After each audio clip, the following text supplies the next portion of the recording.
ತಮ್ಮೆಲ್ಲರಿಗೂ ಬಸವಂತಪ್ಪ ಅವರ ನಿವಾಸಕ್ಕೆ ಪ್ರೀತಿಯ ಸ್ವಾಗತ. ಅಭಿಮಾನಿಗಳು ಕೊಟ್ಟಿರುವಂತಹ ಅದ್ಭುತವಾಗಿರುವಂತಹ ಫೋಟೋಗಳು. ಕುಟುಂಬದವರು ಬಹಳ ನನಗೆ ಸಹಕಾರ ಕೊಟ್ಟರು. ಈ ಹಂತಕ್ಕೆ ಇವತ್ತು ಮತದಾರ ಕೈ ಹಿಡಿದಿದ್ದಾನೆ ಅಂತಂದ್ರೆ ಇವತ್ತು ಕ್ಲೀನ್ ಹ್ಯಾಂಡ್ ಮತದಾರರು ಇದ್ದಾರೆ ಅಂತ ಸರ್ವಿಸಿಗೆ ಮತದಾರರು ಗೌರವ ಕೊಡ್ತಾರೆ ಅಂತ ಅದು ನಾನೇ ಉಂಟಾಗಿ. ನಾವು ಯಾವುದೋ ಮಾರ್ಗದಲ್ಲಿ ಶಾಸಕನಾಗೋದು ಮುಖ್ಯ ಅಲ್ಲ, ಬರೀ ಸರ್ವಿಸು, ಜನರ ಸೇವೆ. ಈ 3 ವರ್ಷಗಳಲ್ಲಿ ಮಾಡಿದಂತಹ ಕೆಲಸಗಳು ನಿಮಗೆ ತೃಪ್ತಿ ಕೊಟ್ಟಿದೆಯಾ ಪರ್ಸನಲಿ? ನಮ್ದು ಗುರಿ ಮಟ್ಟ ಇಲ್ಲ, ತೃಪ್ತಿ ಅಂತ ಐತಿ.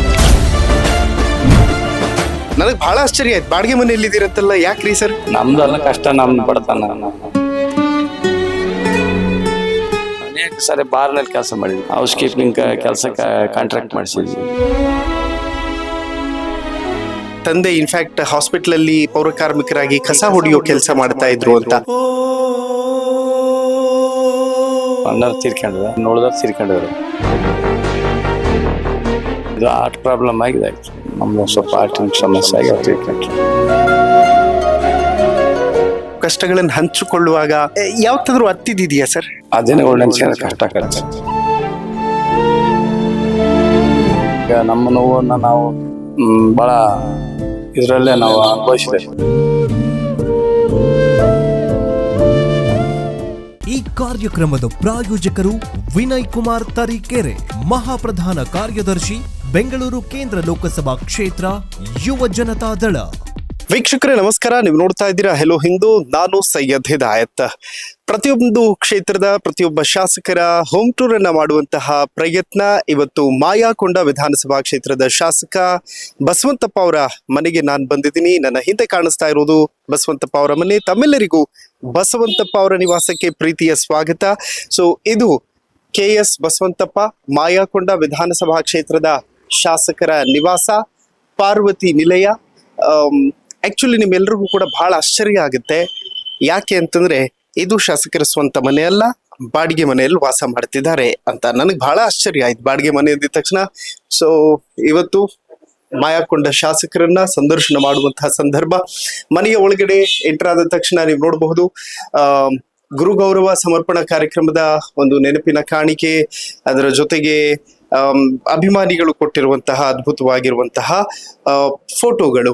ಸೊ ಬನ್ನಿ ಮಾತಾಡಿಸ್ತಾ ಹೋಗೋಣ ಬಸವಂತಪ್ಪ ಅವರನ್ನ. ಇವತ್ತಿನ ಕಾರ್ಯಕ್ರಮದಲ್ಲಿ ಹೋಮ್ ಟೂರ್ ಇಂಟರ್ವ್ಯೂ ಮಾಡ್ತಾ ಇದ್ದೀನಿ ಅವರದ್ದು. ಸೊ ಇದು ಅವರ ನಿವಾಸ. ಸರ್ ನಮಸ್ಕಾರ, ಹೇಗಿದ್ದೀರಿ? ನಮಸ್ಕಾರ, ಆರಾಮದ ಸರ್. ತಾವು? ಸರ್ ಒಂದ್ಸತಿ ನಮ್ಮ ವೀಕ್ಷಕರಿಗೆ ನಿಮ್ ಮನೇನ್ ತೋರಿಸಬಹುದಾ? ನನಗೆ ಬಹಳ ಆಶ್ಚರ್ಯ ಆಯ್ತು, ಬಾಡಿಗೆ ಮನೆಯಲ್ಲಿ ಇದ್ದೀರಂತಲ್ಲ, ಯಾಕ್ರಿ ಸರ್? ನಾವು ಮೊದ್ಲಿಂದ ನಾವು ಬಾಡಿಗೆ ಮನೆಯಾಗ ಇದ್ದದ್ದು, ಇನ್ ಮುಂದೆ ಮನೆ ಕಟ್ತಾವೆ. ಓಕೆ. ಅಲ್ಲ ಸರ್, ಒಂದು ಟೈಮ್ MLA ಆದ್ರೆ ವಿತಿನ್ ಇಯರ್ ಒಂದೊಳ್ಳೆ ಬಂಗ್ಲೆ ಮಾಡ್ಕೋಬಹುದು. ಇನ್ಫ್ಯಾಕ್ಟ್ ನಮ್ ಬೆಂಗಳೂರಲ್ಲಿ ಕಾರ್ಪೊರೇಟರ್ ಆದ್ರೆ ಸಾಕು, ಒಳ್ಳೊಳ್ಳೆ ಬಂಗ್ಲೆಗಳನ್ನ ಮಾಡ್ಕೋತಾರೆ. ನೀವ್ ಯಾಕೆ ಆ ತರದ ಸ್ವಾರ್ಥ ಮಾಡಿಲ್ಲ ಅಂತ? ಮನೆ ಕಟ್ಟಕ್ಕಂತ ಮನಸ್ಸುಗಳು ಕಟ್ಟಬೇಕು. ಆ ಮನಸ್ಸುಗಳ ನಮಗೆ ಮನೆ ಆಗ್ತಾವ. ಮನೆಗಿಂತ ಮನಸ್ಸುಗಳು ಕಟ್ಟಿದ್ರೆ ನಾವಲ್ಲಿ ಒಬ್ಬ ನಾಯಕನಾಗಿ ಬೆಳೆಯಕ್ ಸಾಧ್ಯ. ಮನೆ ನಿಧಾನಕ್ಕೆ ಆದ್ರೂ ಪರವಾಗಿಲ್ಲ, ನಮ್ಮ ಮನಸ್ಸುಗಳು ನಮ್ಮ ಕ್ಷೇತ್ರ ಜನರ ಹೃದಯ ಗೆಲ್ಲ ಅಂತ ಕೆಲಸ ನಾವ್ ಮಾಡ್ತಾರೆ. ಎಷ್ಟಿದೆ ಸರ್ ಈ ಮನೆಗೆ ಬಾಡಿಗೆ? ಇದು 18,000 ರೂಪಾಯಿ. ಓಕೆ. ಟಿವಿ ಎಲ್ಲ ನೋಡ್ತೀರಿ? ಬರೀ ನ್ಯೂಸ್ ಚಾನೆಲ್ ಅಷ್ಟೇ ನೋಡ್ತೀರಿ ಅಥವಾ ಹೆಂಗೆ ಸರ್? ಜಾಸ್ತಿ ನ್ಯೂಸ್ ಸಿನಿಮಾ ನೋಡಲ್ಲ? ಸಿನಿಮಾಗೆ ನೋಡಲ್ಲ, ನಮ್ ಸಿನಿಮಾನೇ ಜಾಸ್ತಿ ಇರ್ತದೆ, ಹೊರಗಿನ ಸಿನಿಮಾನೇ ಬಾಳ ಇರ್ತದೆ. ಓಕೆ. ಮಕ್ಳೆಲ್ಲ ಏನ್ ಮಾಡ್ತಾರೆ ಸರ್? ನಮ್ಮ ಮಕ್ಳು ಓದ್ತಾ ಇದಾರೆ. ಒಂದ್ ಮಗಳು ಡಾಕ್ಟರ್ ಮಾಡ್ತಾ ಇದ್ದಾಳೆ, ಮಗ ಡಿಗ್ರಿ ಮಾಡ್ತಾರೆ. ಓಕೆ ವೀಕ್ಷಕರೇ, ಈಗ ಶಾಸಕರ ಮನೇನ ತೋರಿಸುವಂತ ಒಂದು ಪ್ರಯತ್ನ ಮಾಡ್ತಾ ಇದ್ದೀನಿ. ಸರ್ ನನಗೆ ಬಹಳ ಖುಷಿ ಆಯ್ತು, ಅಂಬೇಡ್ಕರ್ ಅವ್ರದ್ದು ಮತ್ತೆ ಬಸವಣ್ಣ ಅವ್ರದ್ದು ವಿಗ್ರಹಗಳನ್ನ ಇಟ್ಕೊಂಡಿದ್ದೀರಿ. ಯಾವ ಕ್ಷಣದಲ್ಲಿ ಕೊಟ್ಟಂತಹ ನೆನಪಿನ ಕಾಣಿಕೆ ಅವೆಲ್ಲ? ಆ ಒಂದು ಸಮುದಾಯದಿಂದ ಬಂದಿರ್ತಕ್ಕಂಥ ಬಸವಣ್ಣನ ಅನುಯಾಯಿಗಳು, ಬುದ್ಧನ ಅನುಯಾಯಿಗಳು, ಅಂಬೇಡ್ಕರ್ ಅನುಯಾಯಿಗಳು, ವಿಶೇಷವಾಗಿ ಬಸವಣ್ಣನ ಅನುಯಾಯಿಗಳು. ಓಕೆ ಸರ್, ಹೇಗೆ ಅಂಬೇಡ್ಕರ್ ಕೊಟ್ಟಂತಹ ಸಂವಿಧಾನ ನಿಮಗೆ ಎಷ್ಟು ಶಕ್ತಿಯನ್ನ ಕೊಟ್ಟಿದೆ ಅಂತೀರಿ? ಈಗ ನಾನೇನಂದ್ರೆ ಇಲ್ಲಿ ಶಾಸಕ ನಿಂತಾರಂತ ಅದು ಅಂಬೇಡ್ಕರ್ ಕೊಟ್ಟಂತ ಶಕ್ತಿ. ಆ ಒಂದು ಸಂವಿಧಾನ ಇಲ್ಲದ ನಾನು ಶಾಸಕ ಆಗ್ಲಿಕ್ಕೆ ಆಗ್ತಾ ಇರ್ಲಿಲ್ಲ. ಓಕೆ. ಅಂತ ಒಂದು ಸಂವಿಧಾನ ಶಿಲ್ಪಿ ಅಂಬೇಡ್ಕರ್ ಅವರು, ಮತ್ತೆ ಬುದ್ಧ, ಬಸವಣ್ಣ ಇವರೆಲ್ಲ ಆದರ್ಶಮಯರು. ಇವರ ಒಂದು ತತ್ವ ಸಿದ್ಧಾಂತಕ್ಕೆ ನಾವೇನು ಅಷ್ಟು ಅಳವಡಿಸೋಕ್ಕಾಗಲ್ಲ, ಅಲ್ಪನಾದ್ರೂ ಅದಕ್ಕೆ ನಾವು ಹೊಂದ್ಕೊಂಡು ಹೋಗ್ಬೇಕು, ಅವರ ಮಾರ್ಗದಲ್ಲಿ ಹೋಗ್ಬೇಕು, ಅವ್ರು ಕೊಟ್ಟಂತ ಏನು ಮಾರ್ಗದರ್ಶನ ಹೋಗ್ಬೇಕು. ಸರ್ ಫ್ಯಾಮಿಲಿ ಫೋಟೋ ಒಂದ್ ಕಡೆ ಇದೆ, ಏನ್ ಮಾಡ್ತಾರೆ ಸರ್ ಮಕ್ಳೆಲ್ಲ? ಮಕ್ಕಳು ಈಗ ಇಬ್ರು ಓದ್ತಾ ಇದಾರ. ಮತ್ತೆ ನಮ್ಮ ಮನೆಯವ್ರಿನ ಹೌಸ್ ಕುಟುಂಬ, ಹೌಸ್ ವೈಫ್. ಮತ್ತೆ ವೈಫ್, ಮತ್ತೆ ನಮ್ಮ ಮಗಳು ಡಾಕ್ಟರ್ ಮಾಡ್ತಾರೆ. Okay, good. ನಿಮ್ದು ಸರ್ ಎಜುಕೇಶನ್? ನಮ್ದು PUC ಅವ್ರಿಗೆ. ಯಾಕೆ ಸರ್ ಮುಂದೆ ಯಾಕೆ ಓದ್ಲಿಲ್ಲ? ನಮ್ದು ಎಲ್ಲ ಕಷ್ಟ, ನಮ್ದು ಬಡತನ. ನಮ್ಮ ಅಪ್ಪ ಅಮ್ಮ ಪೌರ ಕಾರ್ಮಿಕರಾಗಿ ಕೆಲಸ ಮಾಡ್ತಾ ಇದ್ರು. ನಾವು ಅದ್ರಲ್ಲಿ ಓದ್ಕೆ ಅಂತ ಬಂದು ಇಲ್ಲಿ ಬಂದ್ವಿ. ಓ, ನನಗೆ ಬಹಳ ಆಶ್ಚರ್ಯ ಆಯ್ತು ಸರ್. ನಿಮ್ಮ ಸ್ನೇಹಿತರೊಬ್ರು ಹೇಳ್ತಾ ಇದ್ರು, ಅವರು ಹಾಸ್ಪಿಟಲ್ ಅಲ್ಲೂ ಕೆಲಸ ಮಾಡಿದ್ದಾರೆ ನಮ್ಮ ಶಾಸಕರು. ಅವ್ರ ತಂದೆ ತಾಯಿ, ಅವ್ರ ತಂದೆ ಇನ್ಫ್ಯಾಕ್ಟ್ ಹಾಸ್ಪಿಟಲ್ ಅಲ್ಲಿ ಪೌರ ಕಾರ್ಮಿಕರಾಗಿ ಕಸ ಹೊಡೆಯೋ ಕೆಲಸ ಮಾಡ್ತಾ ಇದ್ರು ಅಂತ. ಯಾವತ್ತಾದ್ರೂ ಅನ್ಕೊಂಡಿದ್ರ ನಾನು MLA ಆಗ್ತೀನಿ ಒಂದು ಕ್ಷೇತ್ರಕ್ಕೆ ಅಂತ? ಆತರ ಏನಿರ್ಲಿಲ್ಲ. ನಾವು ಒಂದು ಓದ್ಬೇಕಂತ ಆಸಿತ್ತು, ಅದಕ್ಕೆ ಅಲ್ಲಿವರೆಗೂ ಓದಿದ್ವಿ. ತದನಂತರ ನಾವು ಮತ್ತೆ ಸಂದರ್ಭ ಬಂದುವಾಗ ಜನರ ಸೇವೆ ಮಾಡೋದಕ್ಕೆ ಓದಿದ್ವಿ. ಓಕೆ, ಆಕ್ಚುಲಿ ಏನ್ ಡ್ರೀಮ್ ಇತ್ತು ಸರ್? ಏನ್ ಆಗ್ಬೇಕು ಅಂತಿತ್ತು ನಿಮಗೆ ಲೈಫ್ ಅಲ್ಲಿ? ನಾವು ಏನಾದ್ರು ಒಂದು ಕೆಲ್ಸಕ್ಕೆ ಸೇರ್ಕೊಂಡು ಏನಾದ್ರು ದುಡಿ ಮಾಡಬೇಕು, ಕುಟುಂಬ ನಿರ್ವಹಣೆ ಮಾಡಕಂತ ಇದ್ವಿ. ಆದ್ರೆ ನಮ್ಮ ಒಂದು ಬದಲಾವಣೆ ಆಗಿ ಈ ರೀತಿ ಆಗಿದ್ದೇವೆ. ಅದಕ್ಕೆ ನಮ್ಮ ಮೂಲ ಕಾರಣ ಅಂದ್ರೆ ಆಂಜನೇಯರು. ಅವರ ಒಂದು ಮಾರ್ಗದರ್ಶನದಲ್ಲಿ ಬೆಳೆದರು. ಹೇಗೆ ಸರ್? ಅಂದ್ರೆ ಅವ್ರು ನಮ್ಮ ಮಾವರು, ನಮ್ಮ ಅಕ್ಕನ ಮಕ್ಕಳು ನಾವು. ಅವರ ಒಂದು ಮಾರ್ಗದರ್ಶನದಲ್ಲಿ ಅವ್ರ ಜೊತೆಗೆ ನಾವೆಲ್ಲ ಅವರ ಒಂದು ಸರ್ವಿಸ್ ಮಾಡ್ಕೊಂತ ನಾವು ಈ ಒಂದು ಸರ್ವಿಸ್ ಅಲ್ಲಿ ಅವರ ಒಂದು ಮಾರ್ಗ, ಅವ್ರು ನಡೆದ ದಾರಿ ಬಗ್ಗೆ ನಾವು ಅಳವಡಿಸ್ಕೊಂಡಿದ್ವಿ. ಕರೆಕ್ಟ್. ಓಕೆ ವೀಕ್ಷಕರೇ, ನೀವು ಈ ಕಡೆ ರೈಟ್ ಸೈಡ್ ಅಲ್ಲಿ ಒಂದು ಅದ್ಭುತವಾಗಿರುವಂತಹ ಫೋಟೋ ನೋಡ್ತಾ ಇದ್ರಿ, ಮಾಯಕೊಂಡ ಶಾಸಕರದ್ದು. ಸರ್ ಯಾವ ಸಂದರ್ಭದಲ್ಲಿ ತೆಗೆಸಿದ ಫೋಟೋ ಸರ್ ಅದು? ಪ್ರಚಾರ ಸಂದರ್ಭದಲ್ಲಿ ನಾವು ತೆಗೆಸಿರ್ತಕ್ಕಂಥ ಮಾಯಕೊಂಡದಲ್ಲಿ ಪ್ರಚಾರಕ್ಕೆ ಹೋದ ಸಂದರ್ಭದಲ್ಲಿ. ಮನೆ ದೇವರು ಎಲ್ಲ ಯಾವುದು ಸರ್ ನಿಮ್ದು? ಮನೆ ದೇವ್ರು ಅಂದ್ರೆ ನಮಗೆ ಎಲ್ಲಾ ದೇವ್ರ ಮನೆಗೆ, ಅದ್ರ ವಿಶೇಷ ಮತದಾರ ದೇವ್ರುಗಳು ನಮಗೆ. ಮಾತಾಡೋದು ಬಹಳ ಚಲೋ ಕಲ್ತಿದ್ರಿ ಸರ್. ಏನ್ ಮಾತಾಡ್ಬೇಕು ಸರ್? ಅಲ್ಲ, ನಮಗೆ ಬಂದೋದೇ ಆ ಸಮುದಾಯದಿಂದ, ನಮ್ಮ ಮಾತಿನ ಸಮುದಾಯದಿಂದ ಮಾತಾಡ್ಬೇಕು. ಅದ್ರಲ್ಲಿ ಮಾತಿನಲ್ಲಿ ಸಹ ಸತ್ಯ ಇರ್ಬೇಕು. ಕರೆಕ್ಟ್. ಸುಳ್ಳು ಇರಬಾರ್ದು. ಮಾತಿನಾಗ ಸತ್ಯ ಇರ್ಬೇಕು. ಸುಮ್ನೆ ಬೂಟಾಟಿಕೆ ಮಾತಾಡಬಾರ್ದು. ಕರೆಕ್ಟ್. ಹೌದು, ನಾವ್ ಅದಕ್ಕೆ ಹತ್ರ ಇರ್ಬೇಕು. ನಾವೇನಾರು ಹೇಳಿದ್ರೆ ಹೌದಪ್ಪ ಅದಕ್ಕದ ನಾ ಹುಡುಗ ಅನ್ನ ಮತಕ್ಕೆ ಇದ್ರೆ ಮಾತ್ರ ಆ ಮಾತಿಗೆ ತೂಕ ಇರ್ತೈತಿ. ಸುಮ್ನೆ ನಾವು ಬಂದ್ ಹೇಳ್ ಕಳ್ಸೋದು ಅದು ದೊಡ್ಡ ಗುಣ ಅಲ್ಲ. Okay sir, daily news paper ಎಲ್ಲ ಓದೋದಾಗ್ಲಿ ಅಥವಾ ಅಪ್ಡೇಟ್ ಗಳನ್ನ ತಿಳ್ಕೊಳ್ಳುವಂತ ಪ್ರಯತ್ನ ಹೇಗ್ ಮಾಡ್ತೀರಿ? ಡೈಲಿ 1 ಗಂಟೆ ನಾವು ಪೇಪರ್ ಓದ್ತೀವಿ. ಬೆಳ್ದ ತಕ್ಷಣ ಓದಿ ಆಮೇಲೆ ಮುಂದೆ ನಮ್ಮ ದಿನಚರಿಗಳನ್ನ ಬಂದಂತ ನಮ್ಮ ರೈತಾಪಿ ಜನರನ್ನ, ನನ್ನ ಕ್ಷೇತ್ರ ಮತದಾರನ್ನ, ಅವರ ಅಹವಾಲುಗಳನ್ನ ಕೇಳಿ ನಾವು ಅಲ್ಲೇ ನಮಗೆ ಅವ್ರ ಪರಿಹಾರ ಮಾಡ್ಕೊಂತ ಕೆಲಸವನ್ನು ದಿನನಿತ್ಯ ಮಾಡ್ತಾ ಇದೀವಿ. ಮತ್ತೆ ಬೆಳಿಗ್ಗೆ ಬಿಟ್ರೆ ನಾವು ರಾತ್ರಿ ಬರೋದು ಮನೆ. ಓಕೆ, ಕ್ಷೇತ್ರದಲ್ಲೆಲ್ಲ ಹೆಂಗ್ ಅಡ್ಡಾಡ್ತೀರಿ ಸರ್? ಅಂದ್ರೆ ಟೈಮಿಂಗ್ ಯಾವ ತರ, ಶೆಡ್ಯೂಲ್ ಯಾವ ತರ ಇರುತ್ತೆ ಅಂತ? ಬೆಳಗ್ಗೆ ಬಿಟ್ಟು ಅಂದ್ರೆ ನಮ್ ಮುಗೀತು ಕ್ಷೇತ್ರ ನಮ್ದು ಫುಲ್. ಎಲ್ಲೆಲ್ಲಿ ಕಾರ್ಯಕ್ರಮ ಇರ್ತಾವೋ, ನಮ್ದು ಎಲ್ಲಿ ಸಮಸ್ಯೆ ಇರ್ತದ ಅಲ್ಲಿ ಹೋಗೋದು. ಈಗ ನಮಗೆ ಈಗಿನ ಸ್ಥಿತಿಯಲ್ಲಿ ಈಗ ನಮಗೆ ನೀರಿನ ಸಮಸ್ಯೆ. ಈಗ ನಾನು ಈಗೆಲ್ಲ ಕೆಲವೆಲ್ಲಿಗೆಲ್ಲ ಭೇಟಿ ಕೊಟ್ಟಾನೆ. ಕೆಲವು ಕಡೆ ಎಲ್ಲ ಬೋರ್ ಬಿದ್ದದಾವ್, ಕೆಲವು ಕಡೆ ಬೋರ್ ಫೇಲ್ ಆಗಿದಾವೆ. ಈಗಾಗ್ಲೇ ಕೆಂಚನಹಳ್ಳಿ ಅಂತಕ್ಕಂಥದ್ದಲ್ಲಿ ಬೋರ್ ಹೊಡಿತಾ ಇತ್ತು. ಈಗ ಅಲ್ಲಿ ಹೋಗ್ಬೇಕು. ಈ ರೀತಿ ಜನರ ಕಷ್ಟ ಸುಖಗಳು ನೋಡ್ಕೊಂಡು ಹೋದೆ ನಮ್ಮ ಮೊದಲ ಆದ್ಯತೆ. ಯಾಕೆ ನೀರಿನ ಸಮಸ್ಯೆ ಯಾಕೆ ಸೃಷ್ಟಿ ಆಗ್ತಿದೆ ಅಂತ? ಬೇಸಿಗೆ ಕಾಲ ಅಲ್ಲ, ಸ್ವಲ್ಪ ಭೂಮಿಯಲ್ಲಿ ನೀರಿನ ಅಂಶ ಕಡಿಮೆ ಇರೋದ್ರಿಂದ ಸ್ವಲ್ಪ ಕುಡಿಯ ನೀರಿನ ಸಮಸ್ಯೆ ಐತೆ. ಅವನ್ನೆಲ್ಲವನ್ನು ಸಹ ನೀಗಿಸ್ತಕ್ಕಂಥ ಕೆಲಸವನ್ನ ಮಾಡ್ತಾ ಇದ್ವಿ. ಓಕೆ ಸರ್, ಯಾವುದೇ ಕ್ಷೇತ್ರದಲ್ಲಿ ಮತದಾರರಿಗೆ ನೂರಾರು ಸಮಸ್ಯೆಗಳಿರುತ್ತೆ. ಅದನ್ನ ತಗೊಂಡ್ ಬಂದಾಗ ಮಾಡಿಕೊಡ್ಲೇಬೇಕಾದಂತ ಅನಿವಾರ್ಯತೆ ಇರುತ್ತೆ. ಕೆಲವೊಂದು ಕೆಲಸಗಳು ಮಾಡೋದಕ್ಕಾಗೋದಿಲ್ಲ, ಆದ್ರೆ ಅದನ್ನ ಕನ್ವೆ ಮಾಡೋದು ಕೂಡ ಕಷ್ಟ ಆಗುತ್ತೆ. ಕೆಲವೊಂದು ಟೈಮ್ ಅರ್ಥ ಕೂಡ ಮಾಡ್ಕೊಳ್ಳೋದು ಕಷ್ಟ. ಜನ ಹೇಗ್ ಕನ್ವೆ ಮಾಡ್ತೀರಿ ಆಗದೆ ಇರುವಂತ ಕೆಲಸಗಳನ್ನ ಮತ್ತು ಆಗುವಂತ ಕೆಲಸಗಳನ್ನ ಹೇಗ್ ಮಾಡ್ಕೊಡ್ತೀರಿ ಎಕ್ಸಿಕ್ಯೂಟ್? ಇರೋ ಸತ್ಯವನ್ನ ಹೇಳಿದ್ರೆ ನಮ್ಮ ರೈತಾಪಿ ಜನರು, ನಮ್ಮ ಇರ್ತಕ್ಕಂಥ ನಮ್ಮ ಕ್ಷೇತ್ರ ಮತದಾರರು ಸತ್ಯ ಹೇಳಿದ್ರೆ ಅದನ್ನ ತಿಳ್ಕೊಂಡು ಹೌದು ಇರೋದು ಸತ್ಯ ಹೇಳಿದಾರಪ್ಪ, ಅದು ಹಿಂಗೈತಿ, ಆ ಸಮಸ್ಯೆ ಆಗಲ್ಲ ಅಂತ ಬೇರೆ ಏನಾದ್ರು ಮಾರ್ಗ ಇಟ್ಕೊಂಡು ಈ ತರ ಕೆಲಸ ಮಾಡ್ಕೊಳ್ಳೋಣ ಅಂತಕ್ಕಂಥ ಭಾವನೆ ನಮ್ಮ ರೈತರ ಭಾವನೆದವ್ರಿಗೆ ಐತಿ. ಅದರಿಂದ ನಮಗೇನಂತ ಸಮಸ್ಯೆ ಆಗಲ್ಲ. ನಮ್ಮ ಅವ್ರ ಜೊತೆ ಒಡನಾಟ ಮಾಡ್ಕೊಂತ ಇರ್ತಾವಲ್ಲ, ದಿನನಿತ್ಯ ಅವ್ರ ಜೊತೆ ಒಡನಾಟ ಇರ್ತಂದ್ರೆ ಅವ್ರಿಗೆ ಸತ್ಯ ಗೊತ್ತಾಗುತ್ತೆ. ಕರೆಕ್ಟ್. ಹಂಗಾಗಿ ಯಾವಾಗ ಒಂದ್ಸರಿ ನಾವು ಸಿಕ್ಕಾಗ ಅದು ಕಷ್ಟ ಆಗತ್ತೆ ಒಂದ್ ಸ್ವಲ್ಪ ನಾವ್ ಅವ್ರನ್ನ ನಿಭಾಯಿಸೋದು. ದಿನನಿತ್ಯ ಅವ್ರ ಜೊತೆ ಒಡನಾಟ ಇಟ್ಕೊಂಡ್ಬಿಟ್ರೆ ಅವ್ರ ಸಮಸ್ಯೆ, ನಮ್ ಸಮಸ್ಯೆ ಅವ್ರಿಗೆ ಗೊತ್ತಾಗತ್ತೆ, ಅವ್ರ ಸಮಸ್ಯೆ ನಮಗೆ ಗೊತ್ತಾಗತ್ತೆ. ಅವಾಗ ಅದೆರಡಕ್ಕೂ ಮ್ಯಾಚ್ ಆಗುತ್ತೆ. ಹಿಂಗಾಗಿ ಅದಕ್ಕೆ ಪರಿಹಾರ ಕಾಣ್ಕೊಳಕ ಒಂದು ಅವಕಾಶ ಸಿಗ್ತದೆ. ಓಕೆ ಸರ್, ನಾನು ಮುಂಜಾನೆ ಬಂದಿದ ತಕ್ಷಣ ಕೇಳ್ತಿದ್ದೆ, ಯಾಕ್ರಿ ಸರ್ ಇಷ್ಟೊಂದು ಸಿಂಪಲ್ ಆಗಿದ್ದೀರಿ ಅಂತ? ನಾವ್ ಇರೋದ ಹಿಂಗ್ ಸಿಂಪಲ್. ನಾವ್ ಮೊದ್ಲಿಂದ ಯಾವ ರೀತಿ ಇದಾವ ಅದೇ ರೀತಿ ಇದಾನೆ. ಓಕೆ. ಬದಲಾವಣೆ ಅನ್ನೋ ಪ್ರಶ್ನೆ ಇಲ್ಲ. ನಾವು ಮುಂದೆ ಇದೇ ತರ ನಮ್ಮ ಜೀವನ ಶೈಲಿಯನ್ನ ನಾವು ನಿರೂಪಣೆ ಮಾಡಕ್, ಅದ್ರ ಜೊತೆಗೆ ಜನರ ನಾವು ಹತ್ರ ಹೋಗಿ ಜನರ ನಾವು ಪ್ರೀತಿ ಗಳಿಸ್ಬೇಕು. ಕರೆಕ್ಟ್. ಅದ್ರ ಕಡೆಗೆ ಹೆಚ್ಚಿನ ಒತ್ತು ಕೊಡ್ಬೇಕು. ಎಲ್ಲವನ್ನು ಮಾಡ್ಲಿಕ್ಕೆ ಆಗಲ್ಲ. ಕೆಲವರು ಬೈತಾರ, ಬೈಯರಿಗೆ ಸಹ ನಮ್ಮವ್ರೆ ಅನ್ಬೇಕು. ಹೌದು.